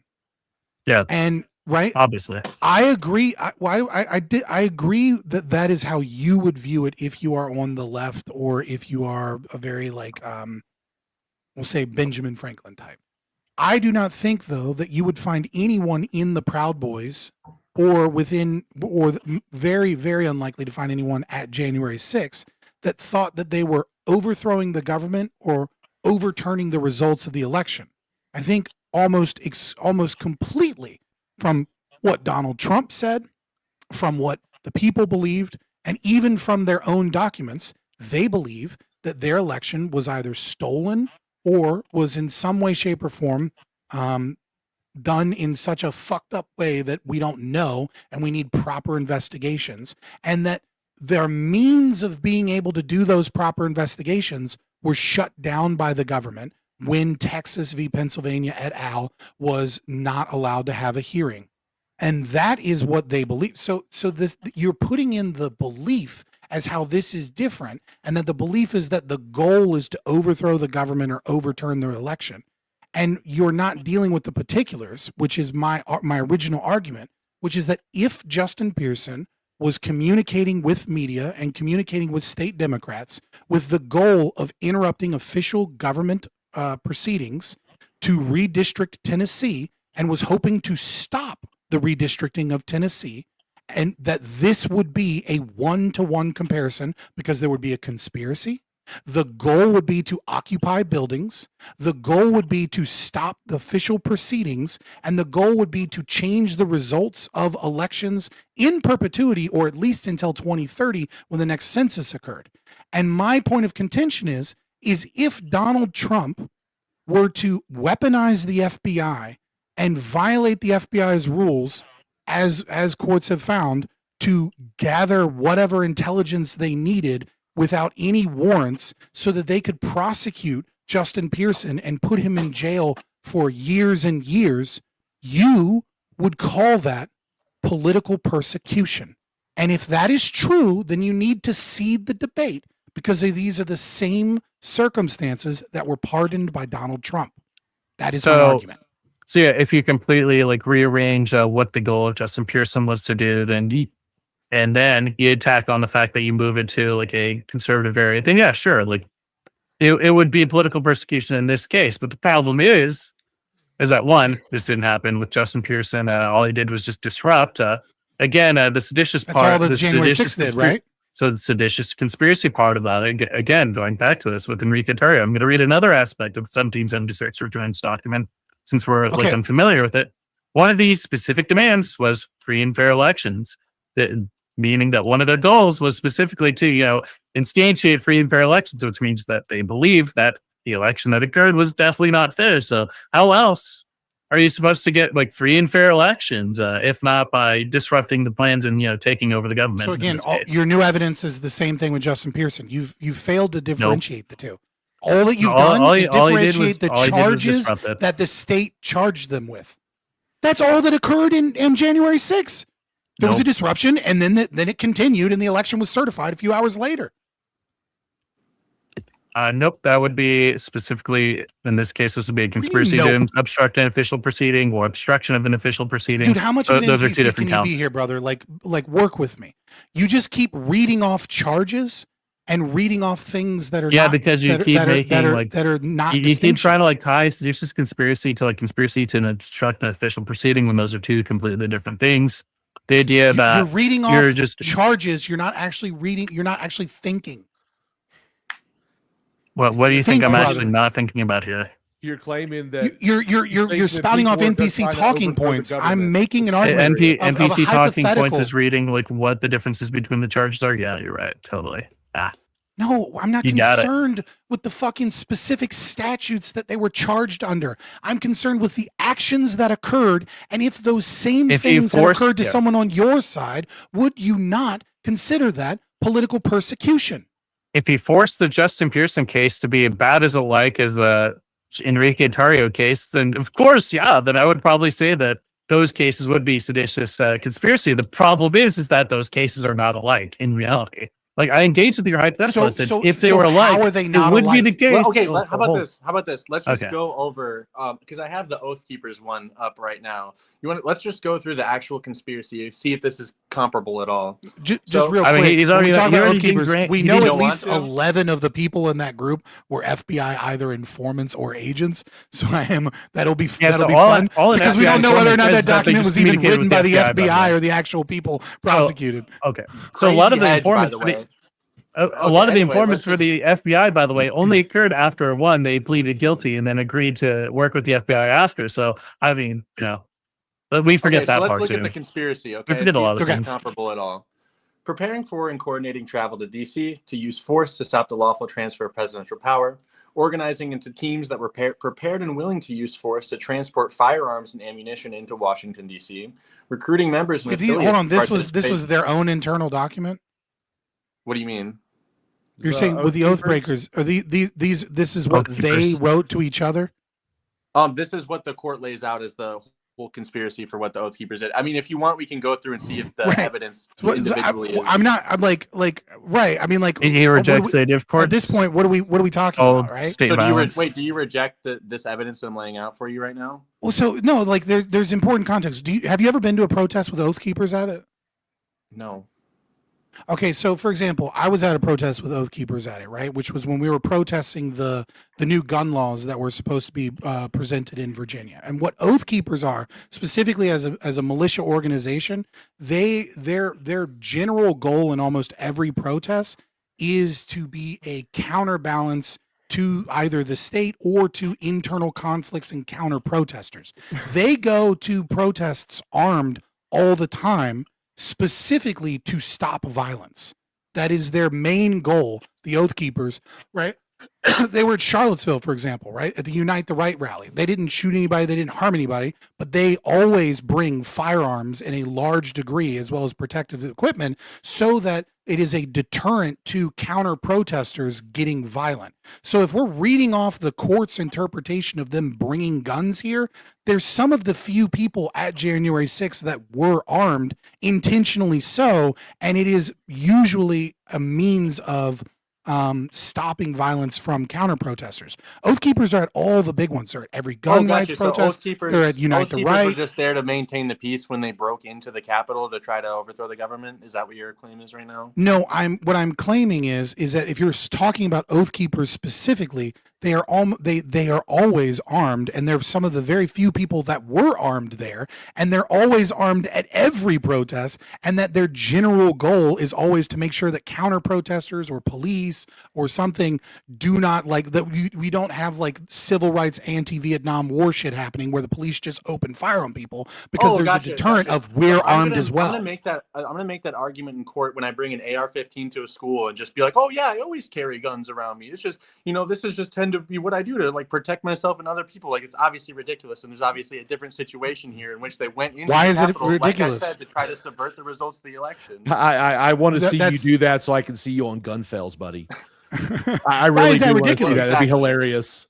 Why is that? Why would that like you're if there was some form of large protest near a school, you would see Oath Keepers there. They would be armed, and that's their I said as inside a a believer school. in the I said Constitution, inside right? a That's school their because Second my Amendment right. My comparison is that merely just bringing guns somewhere in general isn't a defense for bringing a gun to a certain thing that you have a specific goal of achieving, like overthrowing the government, which the Oath Keepers tried Right, but to I'm saying claims by the court are not the same thing as evidence, and I am simply elucidating the fact that the overwhelming majority of those at January 6th did not bring firearms, and there were many protest leaders amongst the right that specifically said not to bring firearms, but that Oath Keepers always bring firearms, and the reason they always bring firearms is for those intended lawful purposes. And I'm not talking about everybody else at J6. I'm talking about the seditious conspiracy charges, which are on right now. And the Oath Keepers were charged with seditious conspiracy. And part of this seditious conspiracy was bringing guns to January 6th as a means of overthrowing the government. They planned to do this. Okay, right. So, and so they brought guns to overthrow the government. No, they had Who were guns they in a putting in car. power? They had guns in a car. Militia, Like was 3 the blocks militia down the leader going to road. be the new president? Like, what was the I goal? have no idea. I'm not arguing whether or not it was a good or bad plan. I'm arguing that. Right. I'm it just was saying. a You said why they that were you charged said with that you said that you had. I'm not interested in the charges that were laid out so much, That's but what I the mean, if you want to whole- read them, that's fine. Dude, that's what we're I'm not talking so about, interested whether in the or not- claims whether or of not the seditious charges, conspiracy right? I'm charges interested were about valid. what occurred. Right. Well, but you're right. But the problem is that like under normal circumstances, I get you. Hold on, pause. I get it. Right. That sounds like a weaselly way to go into a debate. It's like we can't even talk about the charges. Then how the fuck can we have an honest debate about this? My issue is that Jason and I are of the position that the state was heavy-handed and that the state was not following the normal means of justice, and instead was going above and beyond what was normal because of the political nature of this. And because of that, it's difficult to just then take the court's word, because taking the court's word isn't an admission of defeat of our version of the prompt to begin with, because it is our opinion that the court was heavy-handed and bullshitting in a bunch of their stuff. So when you bring up the movement of guns with Oath Keepers specifically, I'm telling you, this is, in reality, this is what Oath Keepers do at every protest. Okay, but the point, we were talking about seditious conspiracy for the past 15 minutes, and now all of a sudden you don't want to talk about seditious conspiracy. That's not what I said. I'm going over why these That's not what I said were at all. charged with the charge that they were charged with, seditious conspiracy. I'm laying out this stuff, and now you're saying, oh, well, let's look at the actual actions of this. Do you contest I the think the charges? actions are more pertinent. That's actually Right, not what he's my saying. claim He's has saying been the actions is are that more you- important than what the charges were, because the charges were heavy-handed. You won't address that actual argument. All you're going to do is sit there and fucking sock puppet everything the court said, because whatever they said is the holy goddamn truth, and that's Okay, fucking what was stupid, heavy-handed dude. about the You need- charges? Jesus Christ, man. Okay, so the weapons that they brought into DC, where were they? Were they on the person? That's what I thought. Damn it. Oh, no. That's exactly what I thought. You know he didn't do that on purpose. No, I know he didn't do that on purpose. But the reality is the guns weren't on them at the Capitol. The guns were like 3 or 4 blocks down the way. Okay. Because if they were carrying them on them, they would have actually charged them with carrying weapons on their person in DC, which is illegal without a license. And this is, I want to give Bones of Doom time to respond because I talk too much and because Lucas is cutting in and out. But just as a point of clarification, if you ever do go to a protest that tends to be more of a right-wing protest, you will see Oath Keepers, and usually you do not see Oath Keepers in the actual protest. Almost always Oath Keepers are like at the entrances. They're often directing people, right? I saw this at, I didn't go to Unite the Right and I didn't go to January 6th because I thought, no offense there here, Sparky, Jason, but I thought anybody that went to January 6th was retarded because I'm like, that's just like a really easy way to get shot. Like I knew exactly what I was walking I was like, into when that's I went. dumb. Right, but I've been to several protests. I thought it was great. So Right. Very unoptimal internet Oath loss. Keepers are almost always at entrances, hold on. exits, Lucas is back. and directing traffic, and that's why they weren't. That's why there was very few of them that were anywhere near the building. The overwhelming Fabian, majority. did you want to? Did you want to ask Lucas your question again before he rage quit? I think it was Jason. about the- It was the Jason. gun. It was Jason. yeah, I'm gonna I get water. apologize. I'm gonna get water. I'll be right back. So the argument about the Proud Boys is that they I'm talking about the Oath Keepers. No, the Yeah, Oath Keepers. He's the talking Oath about Keepers. Sorry, the here. Oath Keepers. So the Oath Keepers brought guns into DC. Were they at the side of the Capitol? Were the Oath Keepers there with guns at the side of the Capitol? They actually bought them like just outside the city limits. Yeah. They were blocks and blocks away. The Oath Keepers literally So- said that they regret not bringing them because they wanted to shoot, I believe, 100 politicians was what one of them was quoted as saying. Whatever they say. Who cares what they say? What they do is more important. Okay. They We're stash. sitting- Wait. So argument if you stash weapons directly right outside the city limits with the intention of carrying them in at some point, What is the like how is distance- that? Not What is the planned? Where are you distance from getting Capitol? Wait, what is the distance from Capitol Hill to the outskirts of DC? I'll wait. This is one What of is the the just in the distance? proceedings. What is the distance, my man? Like I'll what? wait. Like a few miles or something like that? Like 10? I don't know. I'm just I don't know asking exactly. questions, man. because it's not. I know you're It's just a lot asking closer questions than 10, that but are with completely traffic and irrelevant. stuff, By that's the way. like no, they are Wait, well, relevant. hold on. Because Hold you on. can't Hold on. This access is weapons that completely are irrelevant. stored But this is miles completely away irrelevant. in By a the way. quick and efficient This is manner. completely irrelevant. It is very relevant. It is It incredibly quite irrelevant when they had plans of figuring out how to get those weapons inside DC in the first place. It's easy to get guns inside DC. You walk in with them. You drive No, in with okay. them. But It's Jason, very like I was easy. saying, the You know Thank what? you. I Thank you can for your fly. Jason right there. I can fly with guns. Hold in on, DC. hold No, on. Jason, you're Thank wrong you on this very one. much. We Thank you weren't very allowed much, to have. Sparky. Good No, job. you're wrong on this one, Good job. Jason. We weren't supposed to have guns in DC. No, you can bring guns into DC. You can't carry them out in public. You're without- not allowed legally. to, is what he's saying. No, I'm saying on January That's why they 6th. stashed them outside Oh, the city January limit. 6th. No. They were actually. Oh my there was God. actual people telling others not to bring weapons. But Yeah. like I said, where were the weapons? They weren't on their person. Were there weapons at the Capitol? They Hill? stashed them Yeah, there outside was city one or two. limits. Yeah, outside city. I know limits. this How is- far is that? And that's I know this is like. Sparky. That, I- like, what I'm I saying is really this- wanna this get was back just to the part of topic. overall- Yeah, I would Hold on, like to get back Fabian. to the topic. Hold but, on. I wanted to at least hear what Lucas had to say because he's drowning out from his phone. But go ahead, Lucas. Yeah, I was just saying, like, the guns part, the stashing the guns outside was part of this overall conspiracy to overthrow the government. Like I was saying, it's not necessarily just, oh, did they bring guns in the Capitol or no? Like I said, it's just a factor of one of many in the entire conspiracy that the Oath Keepers had to overthrow the government. I find it laughable that anyone. And wait, and even then, the defense doesn't even deny this. What, like Jason, the defense didn't even deny this in the trials. They didn't deny the fact that 1 second, the fucking like quick response teams for the Oath Keepers, they didn't deny that those existed, and they didn't deny the weapons caches either. They didn't deny that there was a plan. Don't hold on, pause. Think about that for a moment, right? Think about that. Hold on, just marinate in that thought. Why would they not deny that? Why would they not deny that they had quick response teams and that they had weapons? Because there's evidence of them existing.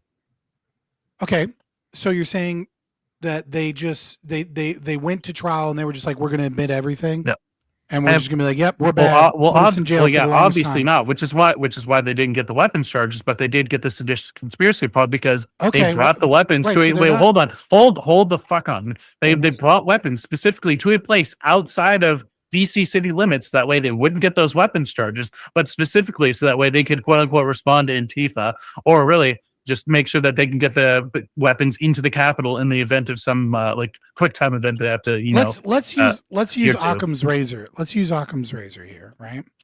And we have two different perspectives, so we might have different values or order of values, right?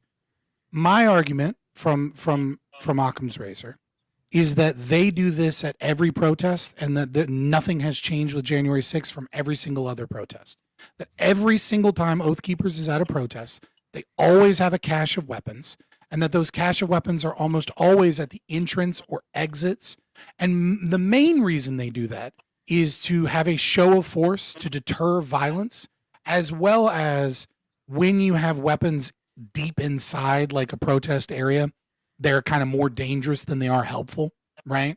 Because, the mob starts going crazy, you could get overrun, people could accidentally get shot. So they almost, at every protest, they have groups of individuals at the entrances and exits to say, hey, we're armed, right? And then at the same time, they're ready to respond if counter-protesters are going to start shooting their own people or if some violence occurs. So my explanation for this is they did the same thing they always do. Right? Do you have a different explanation as to why this specific thing they did, which is what they always do, was specifically to overthrow the government? Wait, Fabian, you think they are always trying to overthrow the government at every protest they do? No. I'm saying that what they're doing is what they always do, which is have quick response teams so that they can counteract and deter any violence that may occur from counter protesters. I'm not saying these are like the greatest people. Do that while you're trying to overthrow the government, that is unfortunately seditious conspiracy. You could say they do this at every single protest, but they did it when they were trying to overthrow the government. I reject the trying to overthrow the government bullshit. I know it's garbage. No one believes that anyone was trying to overthrow the government. Yeah, no one believes. The left does believe that. No, the left doesn't. Because it's very obvious. They just use it so they can bludgeon people over the head with it. They really don't care. And at the end of the day, the left wants to overthrow the government. I think that the left genuinely believes, right, that a deep investigation of potential fraud and these anomalies and ballot harvesting and, places in Georgia where pipes magically burst, but they never burst, or, boarded up windows, or, ballot drops at 2:00 in the morning that were like, 99% for Biden, that investigation is a form of overthrowing the government because they believe, right, either as a sheep or as a Marxist, whatever it may be, that they believe that those are just all legitimate things the government was doing. And then if you investigate those things and you demand those things, that you're actually against free and fair elections because they see nothing wrong with that and that you're just holding up the process. I don't know how one gets that psyoped into such an obscene belief, but nevertheless, I will give them the credit that they do believe that these people were attempting to overthrow the government by the nature of demanding free and fair elections and by the nature of demanding that Texas's court case be held and that proper investigations are done and we don't simply certify an election that everyone knows was funny at best. Oh, Lucas is gone again. Maybe. No, he's back. No, his camera froze again. His beautiful facade of doing the thinker is back. Oh. But on that idea that it's somehow like ridiculous to believe that they were at the election or that they were trying to overturn the election. I mean, look, Trump spent a lot of his time litigating 64 cases related to election fraud. 63 of them were dropped either on standing or the fact that there was no evidence, or sometimes both. And yet, Trump, despite talking with his close confidants, was told several times that, hey, like there's clearly not enough election fraud to like constitute like overturning anything. It's very I love that phrase. There's not enough. There was not enough fraud to overturn the results of the election. Why do you think you dutifully say that? Oh, because any election is going to have like some degree of fraud. There's going to be like a non-zero amount of fraud cases. The question's not whether there are going to be fraud cases in general. The question centers around whether it reaches the level of overturning an election, which there are no cases in which this is the case that are overturned anything meaningful. So they have found what 300,000 votes. Are you talking about Fulton County? Ooh. Yeah, they're founded a bunch that weren't certified properly and everything else yet. We're counted. Oh, so that's not, those aren't fraudulent votes though. Actually, yes, they are. The recounts in Fulton County actually verified the results of the election. So good job. Okay, wait. I mean, like, look, we found a. Listen. I don't want to adjudicate. I don't want to adjudicate the 2020 election, right? My only reason that I'm bringing up these things is, look, you guys are gonna wholeheartedly believe that the election was free and fair, and those of us that I would say presume to sit on the right are going to have varying beliefs on to what degree there was fraud, and there are going to be all kinds of different examples, right? Like the 63 out of 64 cases, that's obviously just a talking point, right? Because our contention is that the judicial system was corrupt in dealing with this because of the political pressure and the political will to get these cases shut down very quickly, because every other country in the world gets their election results like fucking within like 6 hours, and it takes us 2 weeks. But that in and of itself was kind of already a big reason the right was very upset, right? Because it feels like the more time, there's more issues. But the 63 out of 64 case, right, like that's a talking point, because whenever you're engaged in lawfare, which is exactly what the Trump administration was doing, is exactly what Democrats do, right? We live in a disgusting, corrupt governance structure. They do like this kind of like spaghetti thing where they throw a whole bunch of cases to see what sticks so that they can try and get some adjudication, right? Like especially when you have a very short amount of time window, you'll file like 10, 15 motions somewhere in the hopes that one of those motions get through. And then once that motion gets through, you can add in the details of other things, hopefully in that, so that at the very least you can get standing. And then that standing might cause some investigation or some recount, which then could bring up those other issues that may or may not have had standing. My contention is whether or not they believed it. Hold on. I want to say we're going to go for about 5 more minutes, and then I'm going to wrap up with closing statements. And then Lucas, I want to hand it back to you, please, since you got kicked out. Yeah. So, like someone mentioned about the investigations, all of this stuff was investigated by Trump's own Department of Justice. And when they wouldn't tell the states that there was voter fraud, Trump tried to have his acting attorney general get fired. And that's what he had to go to the Supreme Court and beg for immunity for. There were investigations. I don't know why we're pretending like there weren't. Well, no one said that. First of all, no one's pretending that.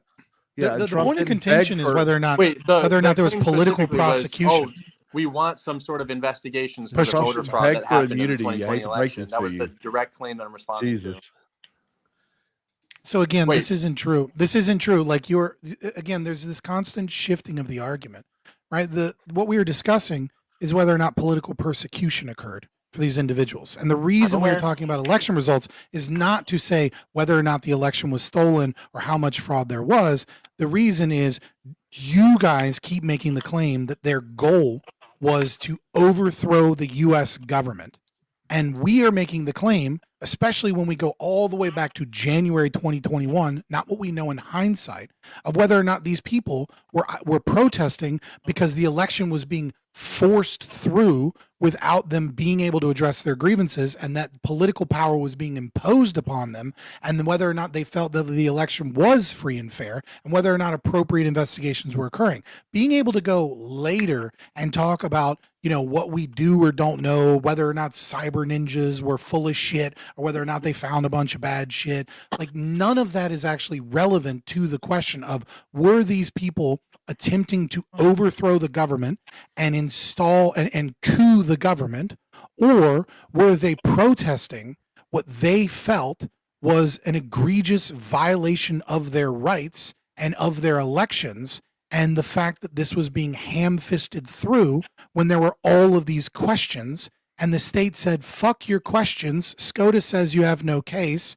Michigan gets certified even though, that wasn't the original vote, and we're just going to vote to certify the election anyways.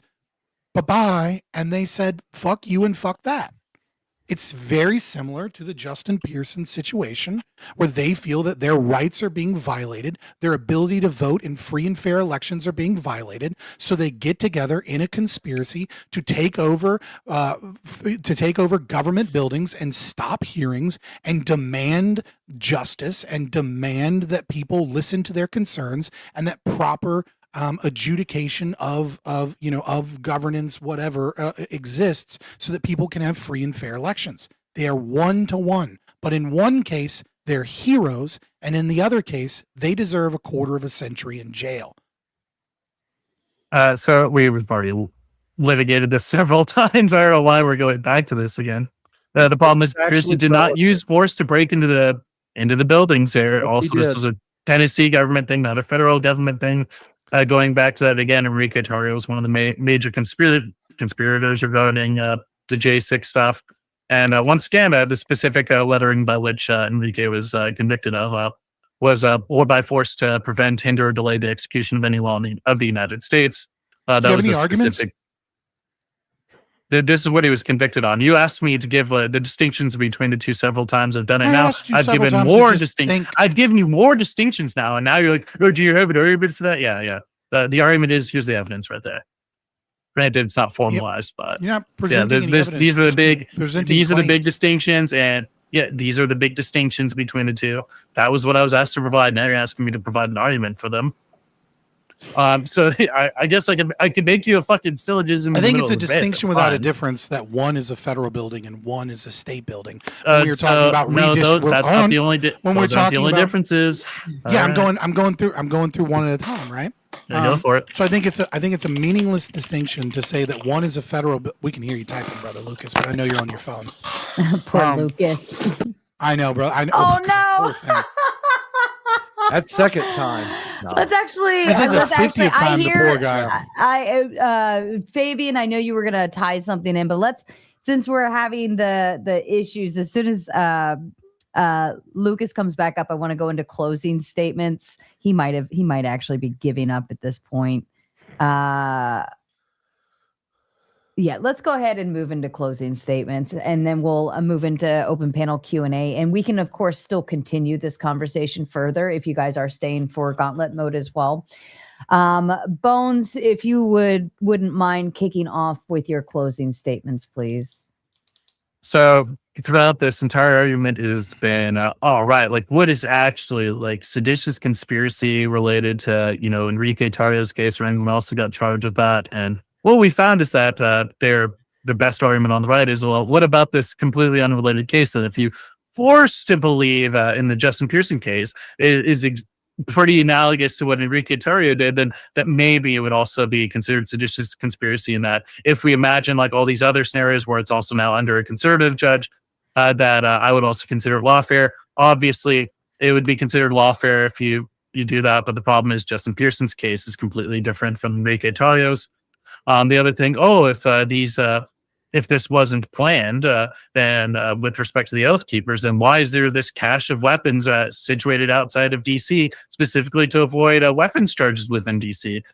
Again, like all of this constitutes that there's clearly a plan involved. And then finally going to the core thing about whether all this was political persecution, it's very obvious that the charges that were brought upon all these conspirators here were very much justified, very much valid, and the best that they could muster is that but other people might have also been wrongfully judged upon, or there's like a somehow mismatch between like the left and the right. They were not really able to substantiate that either way. And then going back to this other thing, if we also can't compare like cases, which Fabian eventually started to attempt to do, which is what me and Lucas were attempting to do with our openers, I just feel like to go to the meta here, that's a little bit dishonest to say that Trump ended political persecutions, that we couldn't look at outside cases for any of this to kind of look at like cases and compare. So that's it. Thank you so much, Bones. I do apologize for your teammate. I know it's not your fault and I know it's not his fault, but I know it sucks because you've been trying to take this 1v2 for the night. So thank you for being a trooper. Jason, your closing statement, please. Yes, the grand scheme of going against the orthodoxy of what the traditional American ideal of what the electoral system should be will land you in prison for 25 years. Remember, you do not hate your government enough. There are multiple times that there are Democrats who will do the exact same thing, interrupt government proceedings, force their way into areas where they're not allowed, and nothing happens to them. Yes, the January 6th prosecutions were political because for once the politicians felt threatened. And I think we should return to the American tradition of making politicians afraid again. For too long, we have allowed our so-called leaders to tell us how we should feel and everything else. Now, I am not like my partner here, Fabian, who is an anarcho-capitalist, but I do understand exactly where he comes from. And it is actually quite strong in the American tradition to not like your politicians. I was there at January 6th. No one thought they were going to overthrow the government. Anyone who thinks that you can overthrow the government simply by sitting in the Capitol building must be inbred. I mean, you got to be missing chromosomes. You are a bit slow. And for Bones of Doom, which I give him credit. I give him credit for actually sitting here and trying to make these claims. Sir, you're wrong. You're just simply wrong, especially in today's day with today's technology. For Christ's sakes, when they voted several hours later, guess what? They didn't even do it inside the Capitol building.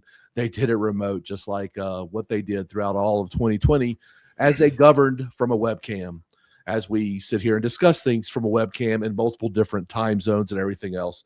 The idea that holding a specific building will overthrow the government is ridiculous in today's society. Did the political persecutions end for the Jan Sixers? Yes, only because of the ideal of double jeopardy. Jeopardy has attached. And since Bones actually, he sat there and admitted that he believes that constitutional rights exist, therefore double jeopardy is a thing. And so he has to admit that Orange Man was rad for actually letting these people go, pardoning them because the government was heavy-handed. And he should be thankful because it has set a precedence. That way people on his side can do it when the government gets a bit over heavy-handed with his side of the aisle. And I appreciate it tonight, Sarah. Absolutely. Thank you, Jason. And Fabian, you may take your soapbox back. Go ahead. Yeah. So just from the top, right? Let me just go through the entire debate, adjudicate it right now. No, I'm kidding. I understand. I just to put myself on the other side of the screen for a moment. I don't think Orange Man was rad. I think Trump is a piece of shit. I think he deserves to be politically prosecuted in his own damn self. But the question is not about whether is not to decide, to have whataboutism, which is what we kind of got the entire debate. Unfortunately, some of which was probably fueled by us trying to showcase that hypocrisy and why it was indeed a political prosecution.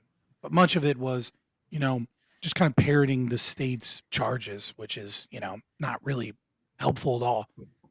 That being said, the question is was there political prosecution, right? Persecution, sorry. And it's very obvious that there was political persecution. I don't think anyone sane or rational would disagree with that. I think the prompt is kind of a slam dunk in and of itself because we all know that there was political persecution.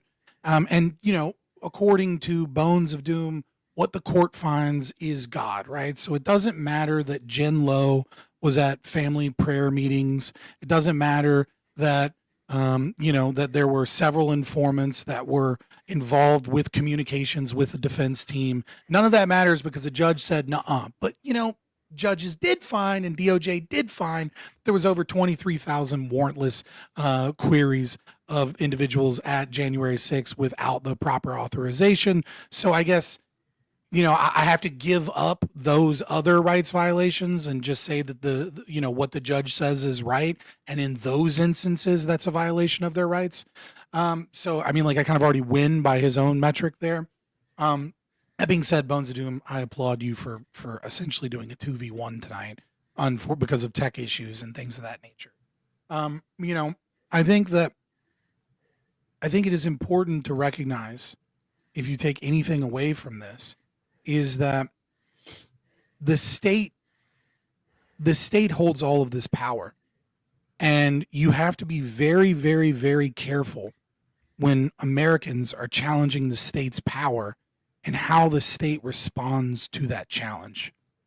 And I think January 6th is a dark day, not because of insurrection, but because of the fact that the state did not do any due diligence or take any accountability for all of the ways in which this election was, at best, incredibly sloppy and violating a lot of the own rules that they set forward and a lot of their own precedents, and then told the American people to shut the fuck up. And when they fought back in the most mild of ways, right? Nobody except Ashley Babbitt died that day. Some people got injured that potentially may have died because of injuries on that day, maybe.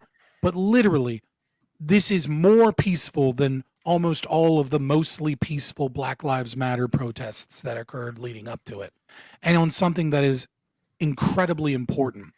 And the way the government responded was with the heaviest hand it could get away with. And supporting that sets a dangerous precedent for when the right is in power. And I think many of the left are seeing that now with ICE detentions. They're seeing that now with deportations of people that are on visas in colleges and things of that nature. And it's only the beginning. When you excuse it on the other side, you allow them to use that weapon against you. And you're lucky that Donald Trump, the piece of shit that he is, isn't as heavy-handed as Biden was.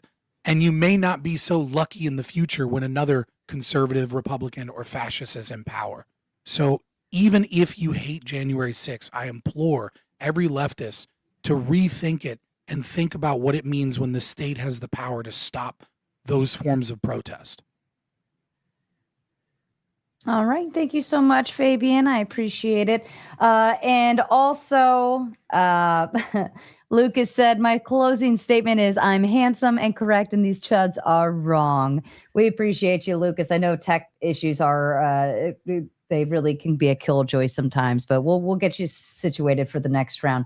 Okay, if you are wanting to join for open panel Q&A, the link has been getting dropped into the live chat. If anybody else is streaming to their audience and you want to drop it, it's backstage for you if you'd like to do so. We're going to run through a few donos real quick. We've received an anonymous donor for $25 just to say hello to Mater Nation. Shout out to you, darling. Tom Carpenter says, yeah, but they weren't illegal aliens, so their rights didn't matter. Shout out to you. Kevin Vincible, I like that. With the Big Five says, evidence from court records, witness testimony, and police reports confirms that individuals involved in the January 6, 2021 Capitol attack had firearms. Would anybody like to respond to that? I think out of the thousands of people that were there, I think they located maybe one or two firearms on the premise. So, it's America. I think there might have been more than that in the final tally, but I think what ends up happening is you get a lot of media reporting and equivocation between the usage of the word firearm and the usage of the word weapon. And so the media did this really interesting, like, kind of magic trick where they would talk about weapons. And so the flag pole would be considered a weapon. And so then they would be like, oh, these people were armed and dangerous and they had weapons and all this other stuff. It's like, yes, some people, obviously, you get enough people together, they're going to have firearms, right? Mm-hmm. And particularly, I think that was one of the greatest mistakes of January 6th is that they didn't all bring guns. I think you all should have brought guns. I think there should have been 80,000 guns there, and I think it would have been a very, very different situation. It would have been peaceful but, as hell. But I'm a It little really crazier. I'm a little crazier than other people. So yeah. And so I ran into one person that had an entrenching tool, like an army shovel that's foldable or Like whatever. the one you like fold over and sit Yeah, on. yeah, yeah. It's like a chair. Speaking of weapons, I mean, look, And- this is Sean Dunn's weapon right here. Okay. So I literally. Dunn? So but he basically he was a person who was protesting the police at one point, and he threw a sandwich at one of them. Yeah, There was this whole trial about Subway sandwich. the Subway sandwich. So this is me like showing solidarity. Can I with just Sean say? Dunn. Can I just say right now? I endorse without a doubt throwing Subway sandwiches at cops. I mean, they are shitty sandwiches. I'm not going to tell you a specific cop or a specific time, right, to not violate TOS or anything. But if you throw a Subway sandwich at cop, I want to see that on my feed. Like that shit's hilarious. Or a food truck burrito. That'd be fun too. But Ooh, now I'm hungry, you bastards. Do you really I want to think waste every- like a good food truck burrito though? No, Ew. no, I Exactly. shame all of you for doing that. But a Subway sandwich though, absolutely. I don't know. Their garbage. chicken teriyaki and the chicken bacon and ranch, they're pretty good. They're pretty good. I mean, I love food. So, Yeah. all right. And again, reminder, if you do want to get backstage, now's the time to get back there. And we'll get you up here in just a second for open panel Q&A. Iotin says, questions, concerns, put it in a tomato tax and you will be heard. Cool secondary effect, gauntlet mode. Yes, you guys did earn your gauntlet mode. We got some cash apps that came through that completed the dono goal. So you are most welcome. We will go into full gauntlet mode tonight. And Iotin also sent out 5 Raging Tomato memberships. Congratulations to you, lucky lottery winners. I think we actually got a newbie in the chat who got hit with one. Congrats to you and welcome. Carpenter Tom doing what Mama Tomato said. Mama Tomato's been in the chat all night telling you guys what to do. And Tom Carpenter, of course, obliged. And also obliged a little further. He sent in a big 50 on the Cash App to say, as Mama says, Tama does. Thank you so kindly. Tom Carpenter, we appreciate you. Proud supporter here at Mater Nation. And of course, Jim has returned once more. We haven't scared him away yet, but he sends in the Big 10 to say good stuff. And last and final one I'll read for now before we open the panel. Calvin says, at Fabian, you're getting your soapbox back. Why do J6er empathizers always run to BLM to justify their actions for attacking and trying to delete politicians? Destroying or looting property is not the same as attempted murder. Murder. I think there is I think attempted murder, right, is not the same thing as looting or destroying private property, in the sense that a life kind of has like a subjective infinite value, whereas there is a value to the private property that you're destroying. Right. I will say this: if someone is looting or destroying your property, you should be able to off them, right? Just fucking kill them right then and there.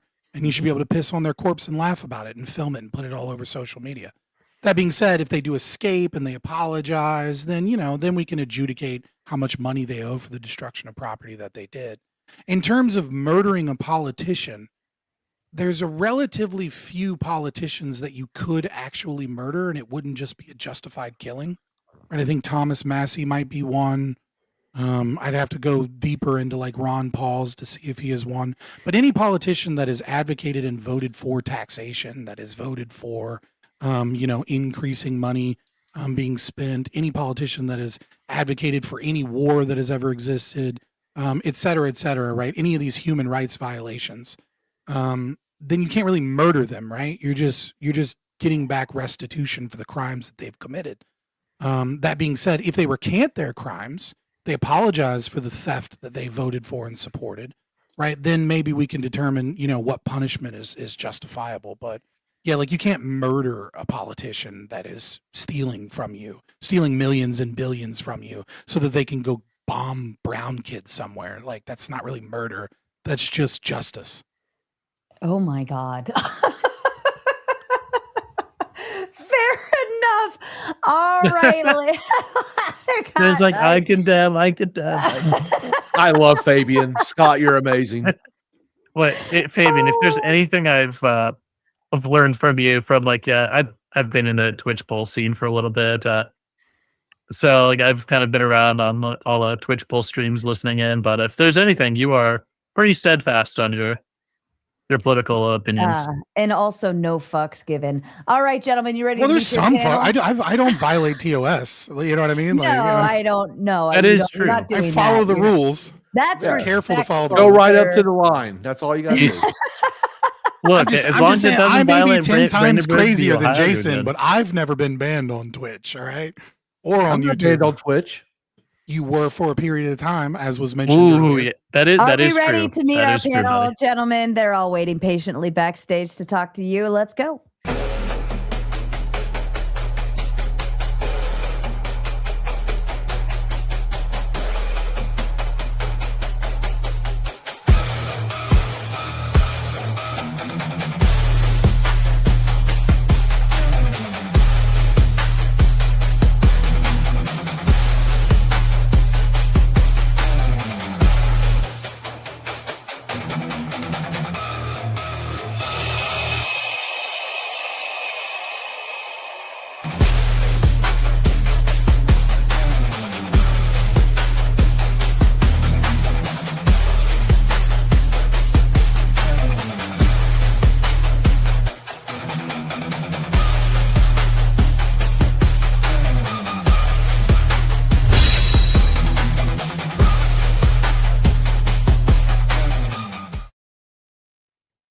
All right, this is a full ladies house. and gentlemen. Yeah, and I have two more waiting backstage as well to join in. So we will get through this, and then of course, once we move into full gauntlet mode, you can begin booting anyone from the bottom half off the screen. They're happy to hang backstage and let somebody else up if you send $10 in on the dono. All right, gentlemen. God, it is always men up here. Welcome. For Man, those of strong. You do politics online. This is essentially I Real know, Housewives of I know, Atlanta, I know. but for men. Well, I'm actually grateful. Next Monday, we've got guaranteed two ladies on panel, so I won't feel so left out. But gentlemen, welcome back to Mater Nation. And for those of you who are new, welcome in. The rules for the Q&A portion is we are going to be respectful, have the conversation. You're going to ask your question. We're going to go one at a time. So that means everyone else on the bottom row is going to mute up. It looks like they already are. Thank you so kindly. If you already know, you know. We're going to go one round at a time. Person to person, get your questions in to any one of the panelists on screen. Any of the panelists from the debate, you may all interject into the question. So we'll get through this, and then once we move into full gauntlet mode, which the chat has earned itself a gauntlet mode, then we will move into full open floor, and we can have a little more fun. It gets more degenerate as we move along. All right, backstage first, I had Clay, actually. Somehow I switched you guys around. I apologize. Clay, if you'd like to kick us off with your question to the panelists, please. Sure. Yeah, I really enjoyed the debate. It was actually pretty good. Appreciate Bones. He actually did really good compared to what I've seen in the past, especially for debate forum. Thank you, sir. Really appreciated that. But I wanted to challenge Fabian quickly on something he just said. You said that, I mean, I guess you must put a high value on property, extremely high value on property. You said that, you know, if somebody's attempting to steal your property, you should be able to essentially unalive them, piss on the grave, post it all over social media and laugh. I'm trying to understand how you can square that, because let's say it's a kid who steals a candy bar and you own a store. You should be able to do that. Okay, yeah. Children are different. I will there is a article you can read by Ian Hersing. It's a rational theory of the rights of children, right? So I would treat children the same way that you would treat mentally deficient, right? Which is to say that they need a guardian appointed to them, and that guardian takes responsibility for the things that the child does. So if you have like a child trying to steal something or something like that, also, obviously I'm being pithy when I respond, but there is another theory within libertarianism, which is essentially like the gentleness principle, right? So like if I'm on my front yard, right, and then like a grandma with a walker falls onto my property, right? Do I have the right to just be like, and anyways, I started blasting? It's like, no, like that's crazy, right? But what you do though is, you know, there is a certain reasonable position where you go, where you have to escalate the situation, which is get off of my property. Or, you know, if you're not a piece of shit, you're like, oh my God, grandma, are you okay? Like you fell down. Like, Right. can I help you? Right. But eventually you have to be like, okay, get off my property. And then when they're like, no, I refuse to get off of your property. I refuse to do these things. Or they continue like a continuation of an aggressive crime, right? Which is like they're vandalizing your vehicle, right? There's going to be context dependent things that'll be adjudicated because ethics, insofar as I see them, are required in a different way than, let's say, morality, because ethics is a rule system with an observer, right? Yeah. So it's actually 3 people. For ethics to occur, you have to have 3 people. And so there is a certain amount of reasonableness to the adjudicator that views the situation. But if someone is like looting or Molotov cocktailing your house, yeah, blast them. Like you should be able to blast them. So there's degrees, right? So there's degrees. And would it be simpler just to simply, I mean, at least have some type of guidelines maybe written? Would that be an easier way to constitute a decent respect to what is and isn't appropriate? There's a difference. Yeah. So there's a difference between what is rights versus what is governance.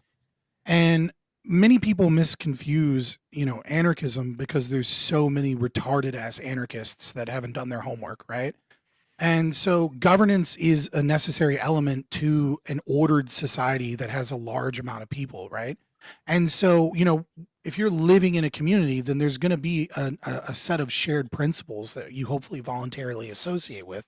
And under that, for the ease of not turning every interaction into this like long adjudicated process, you're going to have some system of rules that everybody in that community agrees to. The difference is whether or not those rules are imposed upon you involuntarily, whether or not they're imposed upon you via an association that you choose with those people. So if I go live on some hippie so you're not commune, a complete psycho. You're not a complete right? psycho. Like I just wanted to make sure. If I go live in a commune, that commune is going to have rules that are very left wing. There are rules, very democratic or whatever, right? The difference is, do I have the right to my property? Do I have the right to freedom of association? Yeah. And do I have the right to leave that little community and go to an Amish community that has a totally different set of standards and rules that they adhere to? And the hope is that the governance backs that. But anyway, no, I just wanted to challenge your belief a little bit. And before I pass it on, I just wanted to show you guys, I captured all of these. Why is it so yellow? Oh, because they're full of piss and vinegar. Okay. Interesting. Yeah. This J6 talk is just having them they're weeping and they hate that the pardons happened. Fair enough. Yeah, absolutely. Thank you so much, Clay. And I do actually want to echo what Clay said when he first joined and said that this was a really great panel. And I wanted to give you guys that credit as well, because I find it more productive when we are able to get through the discussion without yelling and name calling and all those things. And I thank all of you for having a wonderful debate together, even with tech issues too. Spin, would you like to ask a question, or are you passing on this one? You're passing on this one. Okay, fair enough. Rinyal, to you, sir. Hey, am I audible? Can you hear me, everything? Yep, we got you. Absolutely. Yeah, so there was a couple parts in this debate. I was pretty triggered throughout a lot of it. So I think those tears might just be from me. When we say that the Oath Keepers and the Proud Boys didn't have an intention to overthrow the government, it just kind of speaks to not really knowing much about the case, right? So when Stuart Rhodes says in the group chat for the Oath Keepers, we must do now what the people of Serbia did when Milosevic stole their election, refused to accept it, march en masse onto the nation's capital, right? I feel like that's a very clear call for some sort of revolution, right? When Enrique Tarrio says the media constantly accuses us of wanting to start a civil war, careful what the fuck you ask for. We don't want to start one, but we sure as fuck will finish one. And then they circulate the 1776 returns memo illustrating the Proud Boys occupying all of the buildings in the Capitol in order to stop the certification of the election, which, 1776 was our insurrection, right? So I don't know what else the 1776 part of that memo name would even be referring to. So like, we agree, like if all of those statements are true, their intention almost certainly was to overthrow the government, right? Or at least to insurrect against the government. Like you just, I disagree, but maybe we can pull this apart a little bit, right? Because from my perspective, both of those statements show that even in internal communications, they believe that the election was stolen and that the government has stolen the right of an election from them themselves. And they reaffirm, even in their internal kind of like LARPing talk, that they don't want to start a civil war and that they want free and fair elections. Now, I totally understand if that's the case. So how is that? If that's the case, so the how route is is to that do an them- insurrection. I'm sorry? If that's the case, if they're saying like we want the United States to exist as it was, but right now it doesn't exist that way, so we have to overthrow it in order to, reinstate its glory or whatever, that's still trying to overthrow the government, no?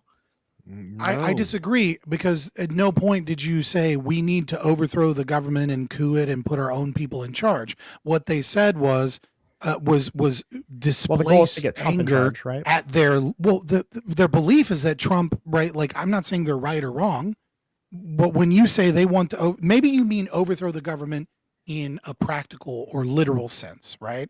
And maybe I'm viewing it from a perspective of what it is that they believe and in their intentions, right? And so maybe we're discussing mens rea versus actus reus, right? Like, in my mind, mens rea does not exist here because they believe the election is stolen and they believe that they need to fix this broken thing that has denied them their rights.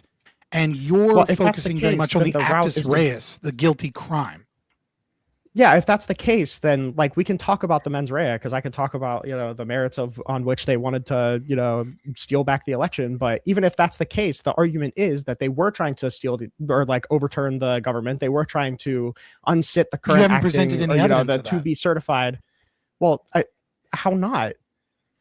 Because you invoking haven't. a revolution. What you have shown is communications we need to that do they a believe revolution. their election is stolen and that they need to fix this, right? Like, at no point in time does this say, I don't care about investigations, I don't care about litigation. The only thing I'm going to do is use my guns and overthrow the American government with like a couple thousand people in a building because, what is the army? It's nothing compared to my 10,000 people. It's very, very clear that their goal, even internally, is not to overthrow the U.S. government and take it over by force, but rather to go in and force some sort of reconciliation or investigation. I'm not saying it's a good plan. I'm not Wouldn't you saying that need it to was take super the well government thought over out. by force in order to do that? Wouldn't that be part of it? Like, I'm I wanting think to put Donald, they're I'm wanting to install fantasy, Donald right? Trump. I'm wanting to I think install they're Donald Trump, so I fantasy, invade and I exercise by force over the government, right? Like, I'm trying to I think they're overturn what is happening with fantasy. the government right now, and I'm trying to put in my leader, right? How is this not overthrowing the No, government? I don't think they're trying to put in their leader. I think their fantasy is that they were going to go there. They were going to show this work of force.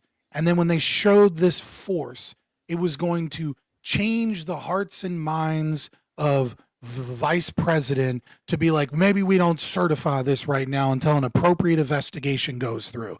And then we get some level of investigation that occurs. And then they find all of this voter fraud quickly and easily. And they prove what they know in their hearts to be true, which is that Donald Trump won this election in a landslide. I'm not saying these are smart people. I'm not saying these are geniuses that we're dealing with, right? I don't even know to what like fucking Enrico Tarrio was a former fucking federal informant and is like half retarded and missing a chromosome himself anyways.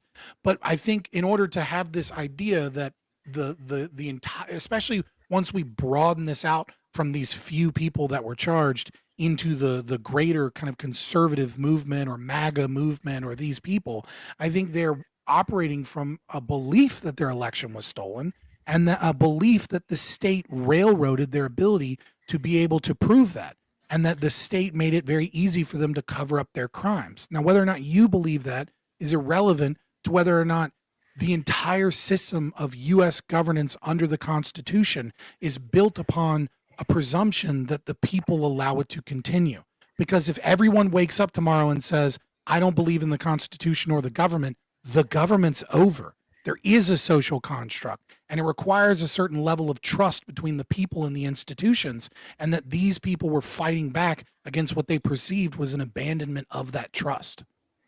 Well, our government exists under the process of the consent of the governed. And if the governed does not feel like they have given consent because You they feel that overthrow it. something fraudulent was happening, you overthrow it. That's the answer. See, I feel like this the is just government you isn't trying to serving get a you, key you word overthrow the victory. government. Not Yeah, actually you're talk really about the you're thing. really trying to force something well, without actually it's putting because some thought you into just want it. to my guy. reframe this very clear attempt to overthrow the government as not overthrowing the government, is but not righting a overthrowing the wrong by government. overthrowing the government. Like I You agree that can't we're be- talking you about can't actus be reus this and mens deficient. rea, but mens You rea cannot be this here is deficient, not my dude. relevant, right? I do have another question. I don't know how much time I have for this allotted thing. Briefly, Like, go ahead.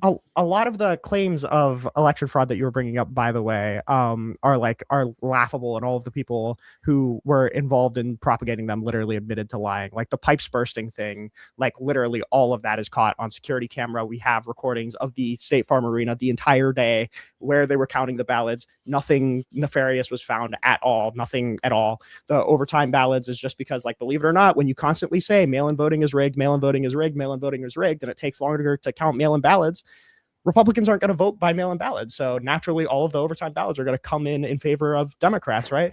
A lot of the, like, it feels Can like... I address that? Yeah, sure. So I agree with literally everything that you just said, but it's not relevant to the debate that we're having. I agree. No, so let's go by them, like the claims that I was talking about, because because it's very important that I am in putting in place the feeling. Like many of these things by 2026 have been adjudicated to some degree. Some maybe not as rigorously as I would prefer, right? But I would also prefer we not waste tax dollars and the politicians just fucking step down. Your dreams don't come true. Nevertheless, right? Let's look at mail-in ballots. You're 100% right. Mail-in ballots have consistently since then been incredibly pro-Democrat. We saw it in the recent election here in Virginia, in the snap election to turn Virginia into like a 10 Democrat seat, 1 Republican seat, right? Most of the mail-in ballots that come in are Democrat. Why? Well, there's a lot of reasons. I think maybe you're being a little disingenuous, right? But maybe not, right? Which is Republicans are overwhelmingly vote on election day, right? Republicans tend to be they're conservative by the virtue of the fact that they're there. So they have this like, no, I don't want to do something in the mail. I want to do it in person. I want to meet a person's hand, right? It was always going to swing Democrat, even without any interference from Republicans constantly saying that mail-in ballots are a scam. That being said, there's also another factor, right? Which is, you do have ballot harvesting with mail-in ballots. And I don't necessarily mean that you have like some Democratic operative going to like a place where everyone has brain injuries and collecting 20 ballots, right? That does happen, but that's an incredibly small amount of what occurs, right? Like, but what you do have is you do have family members that are like, some kid that wasn't going to vote and wasn't going to show up to vote day. The mom pressures them into voting. And now they're, instead of having a private kind of just you in the poll, you have this family pressure that occurs that I think does swing towards Democrat and is a little bit coercive to a certain degree. But to what degree is that important? 0.2%, right? When you win an election, 53 to 47, that doesn't really matter, does it? Right? In terms of like the pipe bursting, I think it's a little bit of both. Right, we do have video now, and I think we had video right before January 6th. I'd have to go look at the timeline. We had the video almost immediately. The state investigator released but the video. But we do know that observers were asked to leave, and that was not okay.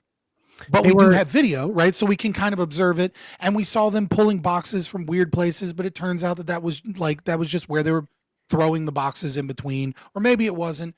Even still, the ones that they counted there still weren't going to get us into the 13,000 votes, right? Like, I think it is likely that because of just the simple nature of mail-in ballots, because lazy people that tend to often more vote Democrat than Republican are now voting in higher margins, and because of other influences, and because of Donald Trump fucking shit up in COVID that he probably lost. That's not what's important. What's important is when we are talking about people's right to protest and address grievances, we're talking about the railroading nature that the state did in this election, whilst gaslighting the American public that this was the freest and fairest election that ever existed, and then denying them their SCOTUS cases. And then when they go and they try and fucking do what they think is right to do this, we then get warrantless fucking searches of people's data, violations of their constitutional rights, and heavy-handed prosecution, and that we should fear that because it's going to happen to you, Renyald. It's going to happen to leftists. And it is happening to leftists right fucking now because we set a precedent. We're loading so many of these terms, right? Like even that Supreme Court thing, like Texas v. Pennsylvania is so laughable on its face because they couldn't find somebody withstanding in Pennsylvania to bring a case. Why don't you think they could find somebody withstanding to bring a case in Pennsylvania? Why did they have to find somebody from Texas? Well, no, they believe their lawyers believe they had standing because they believe that they were pursuant to the outcome of the election. So they believe that they in Texas had standing. This is like the same thing with the Cherokee Nation, right? Where they didn't have standing with the Supreme Court, and then they went back after they found someone at a post office, right? Like, but the fact of the matter is that, you know, they believed that they did. Was that a mistake they made? Sure, we know that's not the case. We know they don't think that they had the standing because Eastman was coming out and telling people in the Trump administration that these cases were being done as a predicate to justify the electors. These weren't cases being pursued in good faith. Rinyald, I got to ask you this. It's lawfare. A lot of that last round with Jason, and then we'll move on. What is the original purpose of the Supreme Court of the United States? What was it designed to do? What, to have supreme jurisdiction or to have ultimate jurisdiction?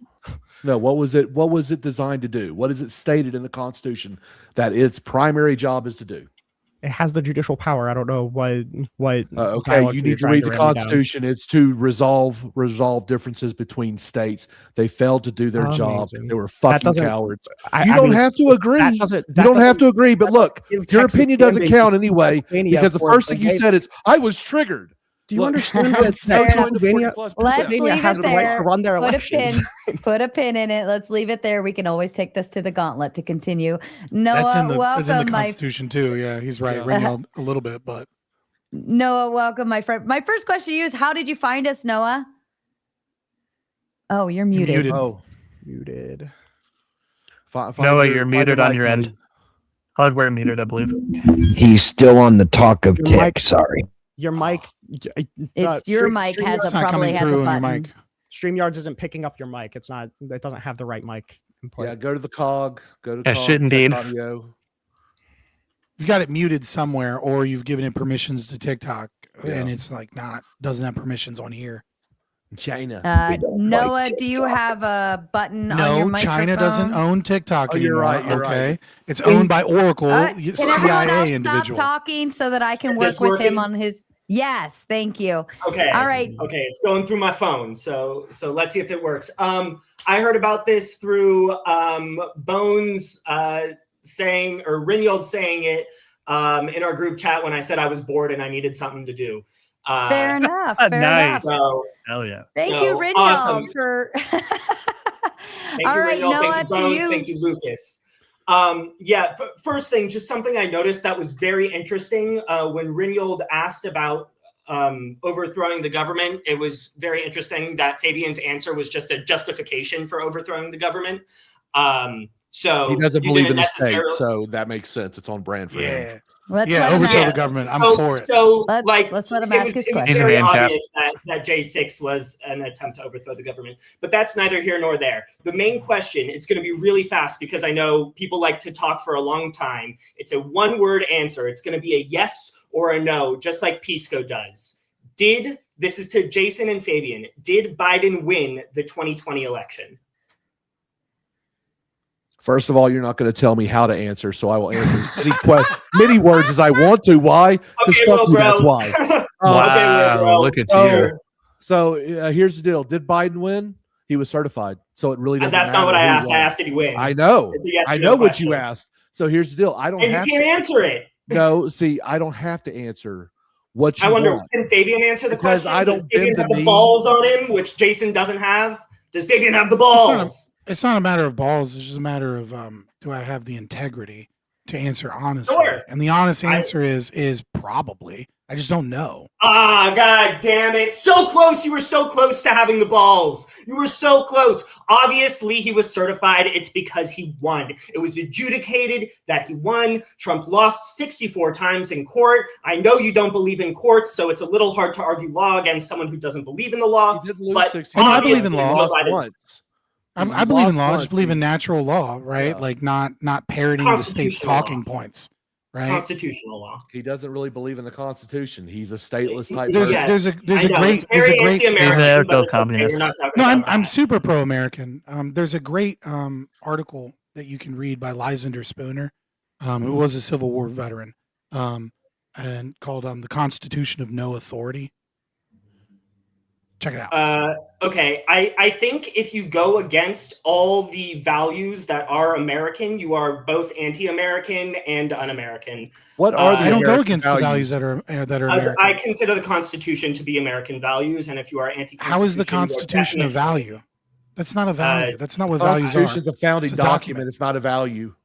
So I'll explain. To the I founding believe. document, I would consider to be a value. I yes. believe. Listen, I believe that the founding fathers discovered the evil of democracy, and they wrote about this constantly. That democracy was indeed an evil, and they tried to create something that was less authoritarian than were monarchies, and tried to balance all of the evil natures of all of the different forms of government via Enlightenment principles, right? They created a Senate to have the oligarchy in charge because they knew that the people and democracy would cause problems if you gave the people too much power, because people are retarded and they don't know what they're doing. So, but they also give them a branch of the government. As you said, women. especially black people.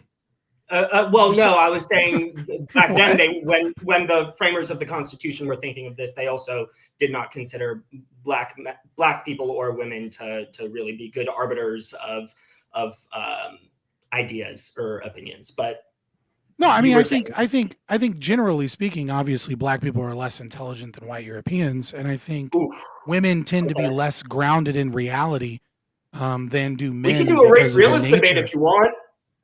Yeah, but I mean, but that doesn't mean that there aren't smart black people. They're fucking everywhere, right? Like, nevertheless, that's a lot to get into. Smart. Yeah, like I do think that is why was you accused me at the beginning of like being unable to bite bullets because I wouldn't give you a yes or no. So I don't want to run from any of those things. I want you to know that I'm being completely genuine. Now, in terms of why I believe that that my thoughts are American and that they are in the vein of American values and ideals, is that I believe that my thoughts are the logical conclusions of the founding fathers taken further. Right. I think, when Thomas Jefferson was writing the Declaration of Independence, he wrote, life, liberty, and property, not life, liberty, and the pursuit of happiness. But one of his presumed fears was that the usage of the term property might instantiate slavery longer than they wanted it to be, which is a supreme contradiction from a man that owned slaves, yet also fought for the right to free his slaves, but couldn't because of many of his debts, and at the same time was somewhat anti-slavery. They were full of contradiction, and they were full of a lot of problems and flaws. I think my values are an extension of those American values as opposed to a retraction from those American values. And I think we as a nation, with the establishment of the Federal Reserve and the increase in taxes and the restrictions on our liberties and the growth of the state, has been moving backwards away from where the founding fathers put us forward, as opposed to forward towards liberty and equality, and true equality, not equity, and the pursuit of man's needs. And so that is why I believe that my ideology is super American. I wonder if, Jason, if you think like also someone who is anti-Constitution, it could also be pro-American and American values, someone who doesn't believe in the Constitution. I wonder if that's Jason's take as well. Do you have to believe in something as orthodoxic? Because I happen to know that my man Scott is a fellow veteran. He swore to uphold and defend the Constitution, a document in which he doesn't fully believe in. I believe that's my quite contract's American. over. Yeah, 4 years after. That wasn't exactly what I asked, right? Well, I asked, is it un-American to not believe in the Constitution? No. Is it against American values? No, I don't think the Constitution is American values. I think it is a framework of how the government should be ran. And if you actually read the Constitution, you'd realize that our federal government runs nothing like what is listed in those. Well, obviously, it's not running like that now because we. No, it never has in my life or your life, sir. So my life hasn't been as long as yours, obviously. But yes. So you should probably read the Constitution and get disgusted with how. I understood it much better than you did, I'm sure. Maybe not Fabian, really but I definitely understood it better than you did. Let's go ahead and move on. Thank you, Noah. I appreciate you being here. We'd love to definitely get you back on some more panels here. Vibe, welcome back, my friend. Your question to the panelists. Yeah, I do want to give a little appreciation to Noah, our new pan. Up, you muted, you're Bob. muted. Did you hit I something? hit the space There you go. button. Yeah, I saw that. I accidentally hit the space button. And by the way, great come in, commanding, powerful. But I do want to say you didn't personally count the votes. Neither did I, neither did Scott, neither did Jason. And their answers were perfectly acceptable when they said they accepted them, but they can't back them up, right? So that's just a statement there. Like, and you can't either. None of us can, but we all accept. I actually Now, personally this actually counted kinda- every single vote. Yeah, I doubt you count. didn't vote. I know you They were didn't. with him as he did it. Yeah, right. I was but literally love there. The passion, and running. that was awesome. I just wanted to make a comment on that. That I don't think their answers were disingenuous, right? But this is actually kind of what January 6th is about. And I am, and just for full disclosure, I voted for Trump even on this term. Would I have a beer with him? Probably not. So he is my candidate of choice, but not my favorite person in the world. Now, when it comes to January 6th, I have a Fabian view or Scott view of this, kind of like if somebody's in your front yard and they're being annoying, you got to get them out of your front yard. I kind of feel it doesn't matter whether it's the left or right. January 6th was somebody coming in to the Capitol. I don't care if you're running in with a flag. I don't care if you're running in with a gun. I don't care if you're one person. I don't care if you're 2,000 people. That is not tolerated in our government. It is never tolerated in our government, and it should be considered a terrorist act. I find it inexcusable that Trump actually pardoned 1,500 people. So I don't know who I'm addressing here, because I'm actually like half on one side and half on the other side. I find it completely inexcusable, because I think if one person runs in the Capitol, and by the way, we all know 100%, if you storm the Capitol and you take over the Capitol, you did not take over the United States. It's a losing battle. I think Fabian said it like you must have a brain cell missing to think that if you take over the Capitol, you're going to take over, you're going to overthrow the government. That's never going to happen, right? So I'm just curious on your guys' thoughts on that. Like, so I don't think it's excusable for the left to run with one person with a flag.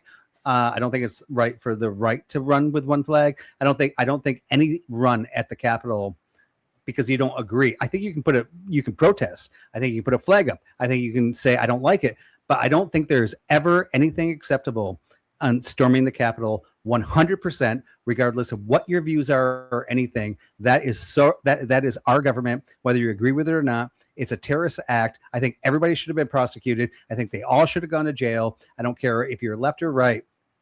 Done. I disagree with you. I believe in people's right to protest, and honestly, you can't tell me what is a legitimate or illegitimate form of protest. As far as when you look at the history of America, well, I heard you do it. I just reject your notions, because if you look at the history of America, we are filled with rebellions. In fact, in 2020, and I know this is a whataboutism, but there was actual 3 different areas in America that were considered that was allowed to be considered autonomous, free of the government's reign and authority, because we're pitching hissy fits. We see the same thing happening today. We just don't see it at the grand scale. We don't see that they are threatening the politicians. The only reason why January 6th was a big deal, in my opinion, is because the politicians actually felt threatened for once. I think it is actually a good thing and a healthy thing for politicians to have a little fear of their constituency, because right now there is no accountability in our political class. So when you say there's no accountability, like the oversight, the government, like Trump right now, right? I'm supporting Trump, and he has tons of oversight. Everybody's suing him. Everybody's like doing all these laws, and like everybody's like, you do not see that that's not like actually a process that's working. A lot of it is show. A lot of it is more political persecution. And I can say things that are happening on the, towards the left that can also be considered forms of political persecution. Honestly, there is no real oversight, because I don't believe there's any honesty in American politics today. I'll say this. I understand where both of you are coming from on this, and I'll take the middle path, which is the most reasonable path, which is obviously there's some level of accountability. Accountability is everyone faces some level of accountability. It's not about whether or not accountability is being seen. It's whether or not other people perceive that accountability to be a full accounting, right? Like, if I'm an asshole to everyone that I meet and some people treat me not so nice, that's some level of accountability, but that doesn't mean that I've gotten my just desserts. It just means I've faced some level of accountability. And so I think the same thing is true within our government, right? Sometimes people lose their power. Sometimes people have to pay little fines, right? But then, like, we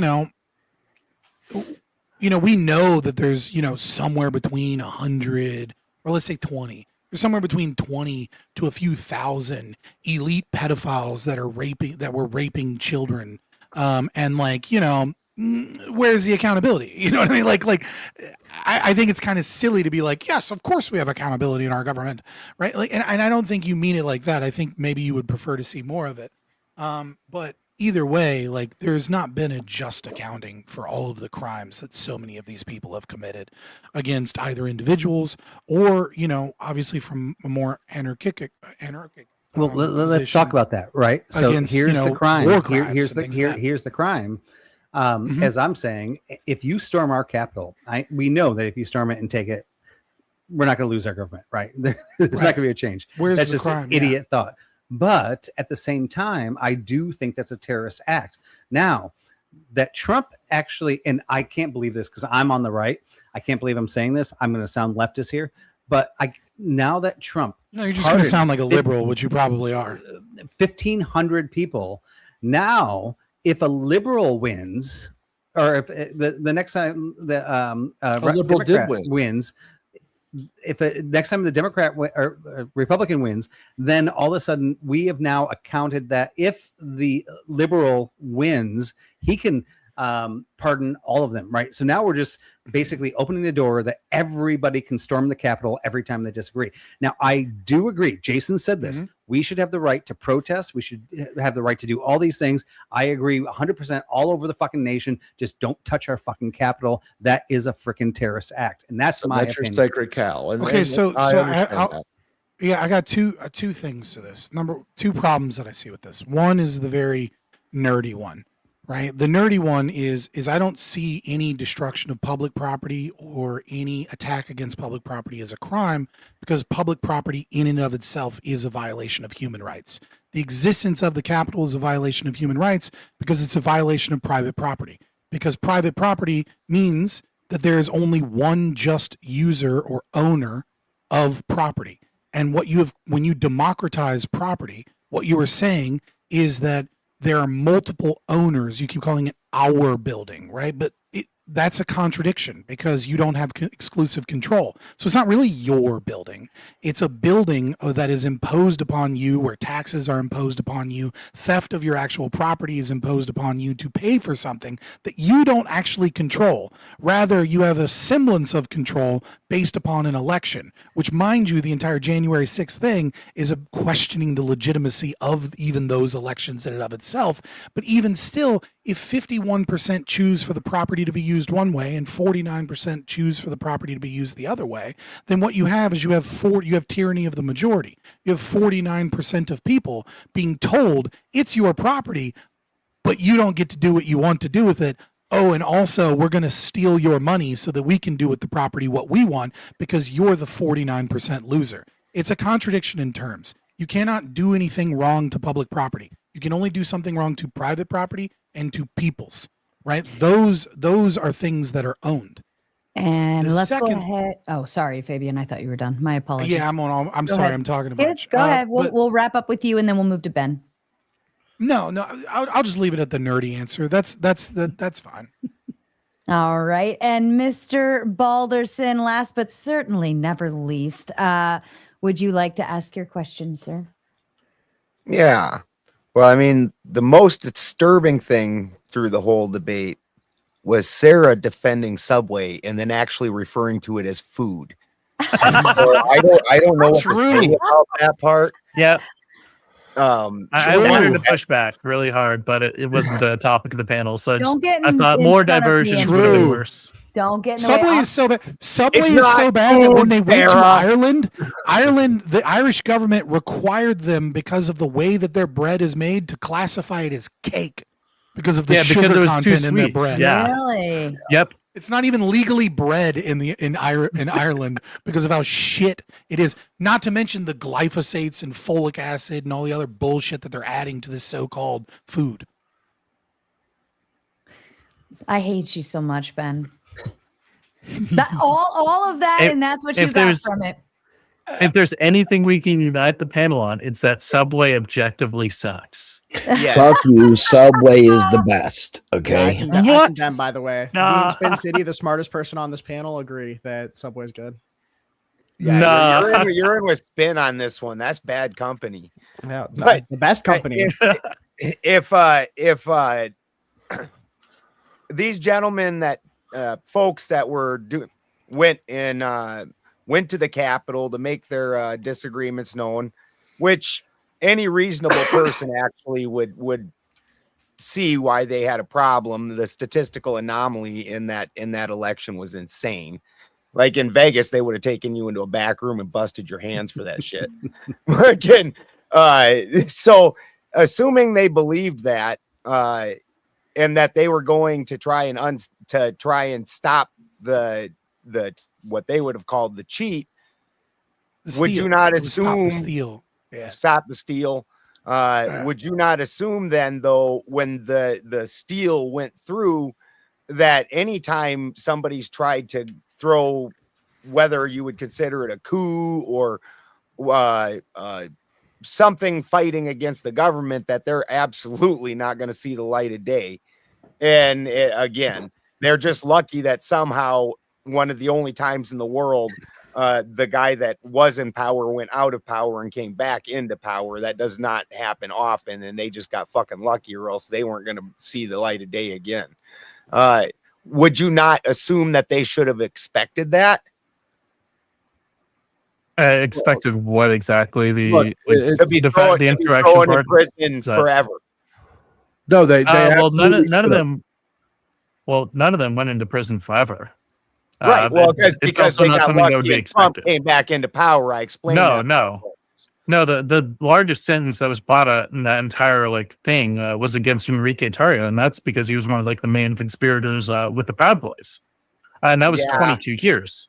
But And he that was wasn't- he with wasn't 10. That pardoned. was spread across 10 charges, by the way. Most people only saw maybe upwards maybe 1 to 2 years. No, I wouldn't expect all these people to get charged or sit in jail forever. No, that's not true at all. Well, so think- there are ways to actually expand a conviction, and it can be done quite easily with just simply COs making claims of things that happened and adjudicating. I was that. enjoying. And you think this I was happened? enjoying Bones having a Leave It to Beaver moment with Vibe down here. I don't the system say works that so great. this did happen to J6ers. I said it could happen, and it has happened to other prisoners in the past. The deal is, if you take a shot at the king, you better not miss. Mhm. Hey, look, what is it? Senator's panel again? Cold Force, old Cold Force himself. The friendly federal assassin. He's about to find out why you better not miss. Just like the Ukrainian freak that tried to shoot Trump at the Mar-a-Lago freaking He golf wasn't course. Ukrainian. Well, he's a Ukrainian freak. He was one of those everything for fair Ukraine enough. Yeah, types. yeah. So, I mean, that guy will never see the light of day. He never will. Yes, he was only sentenced for 25 years, but he will not survive his incarceration, nor do I think Cold Force will either.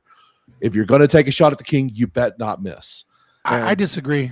I actually disagree. I think you're giving people way too much credit, right? I think overwhelmingly when we look at studies from criminology and things of that nature, right? There's usually a sweet spot around 15 to 20 years where beyond a certain point, there literally is no additional deterrence towards crime. in and this is one of the reasons why Canada, for example, has like limited sentences even for things like murder, right? Because the research pretty clearly shows that there's no difference between life in prison and like 20 years in prison. Yeah. The difference is whether or not you think you're going to get caught. And I think especially when you were talking about the fervor of politics and protests and mob psychology, I think a lot of the people there were probably just, in the Caught up. moment doing really dumb shit. And then I think amongst the people that were, like the Proud Boys, the militia people, things of that nature, I think they have a fantasy, a fantasy of being political prisoners. I think they have a fantasy of being a martyr. And that they probably would expect that, and probably to a greater degree than they actually would have gotten. Because they like the idea of, I think men especially have this aspirational goal Sacrifice of like for a better achieving good. or putting your name somewhere, or of like, having some level of infamy, especially if it's martyr to a good cause, like, or even maybe even sometimes a bad cause. Even by their own admission. So I think, but Scott, we've got the Michigan militia and all these people that are like doing these things. I'm from Michigan, by the way, but in the end, right?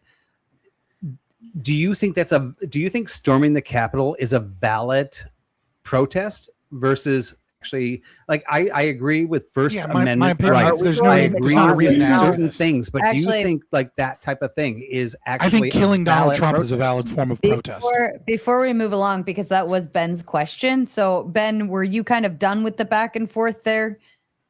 Sorry, I had not been, but I'm gonna chew vibe up for this one. Leave it to Beaver. This Well, is some hang silly tight, thing. everyone. I also want to, since I already went ahead and kicked it off, the gauntlet is officially open. If you are watching over on the Raging Tomato side, you can catch the raid over. If you already know where you're going, get there. Otherwise, I dropped the link into the chat. I'm shutting down everything else on my end. You can only find it on the gauntlet on my end. All right, Ben, I'll hand it back to you. One moment.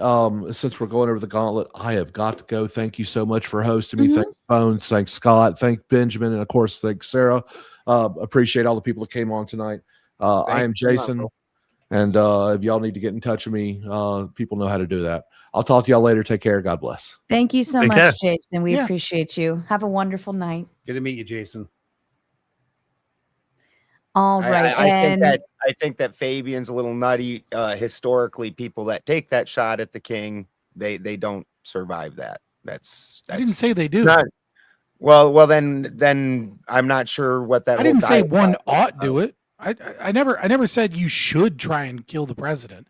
I said, now the is one it a that- valid form of protest? I think so. Yeah, it's also. Oh no, suicide. that vibe against. Oh, I'm with Vibe's crazy with this shit. I can't believe the crazy How- shit. I mean, that was one that said that. California mentality right there, if I've ever heard it. Like literally, By the way, you're California we were too, by given the the way. arms to take on. Yeah, but the he's government like when on the bottom of government Murder came back Mountain. That's on the line. different, California, bro.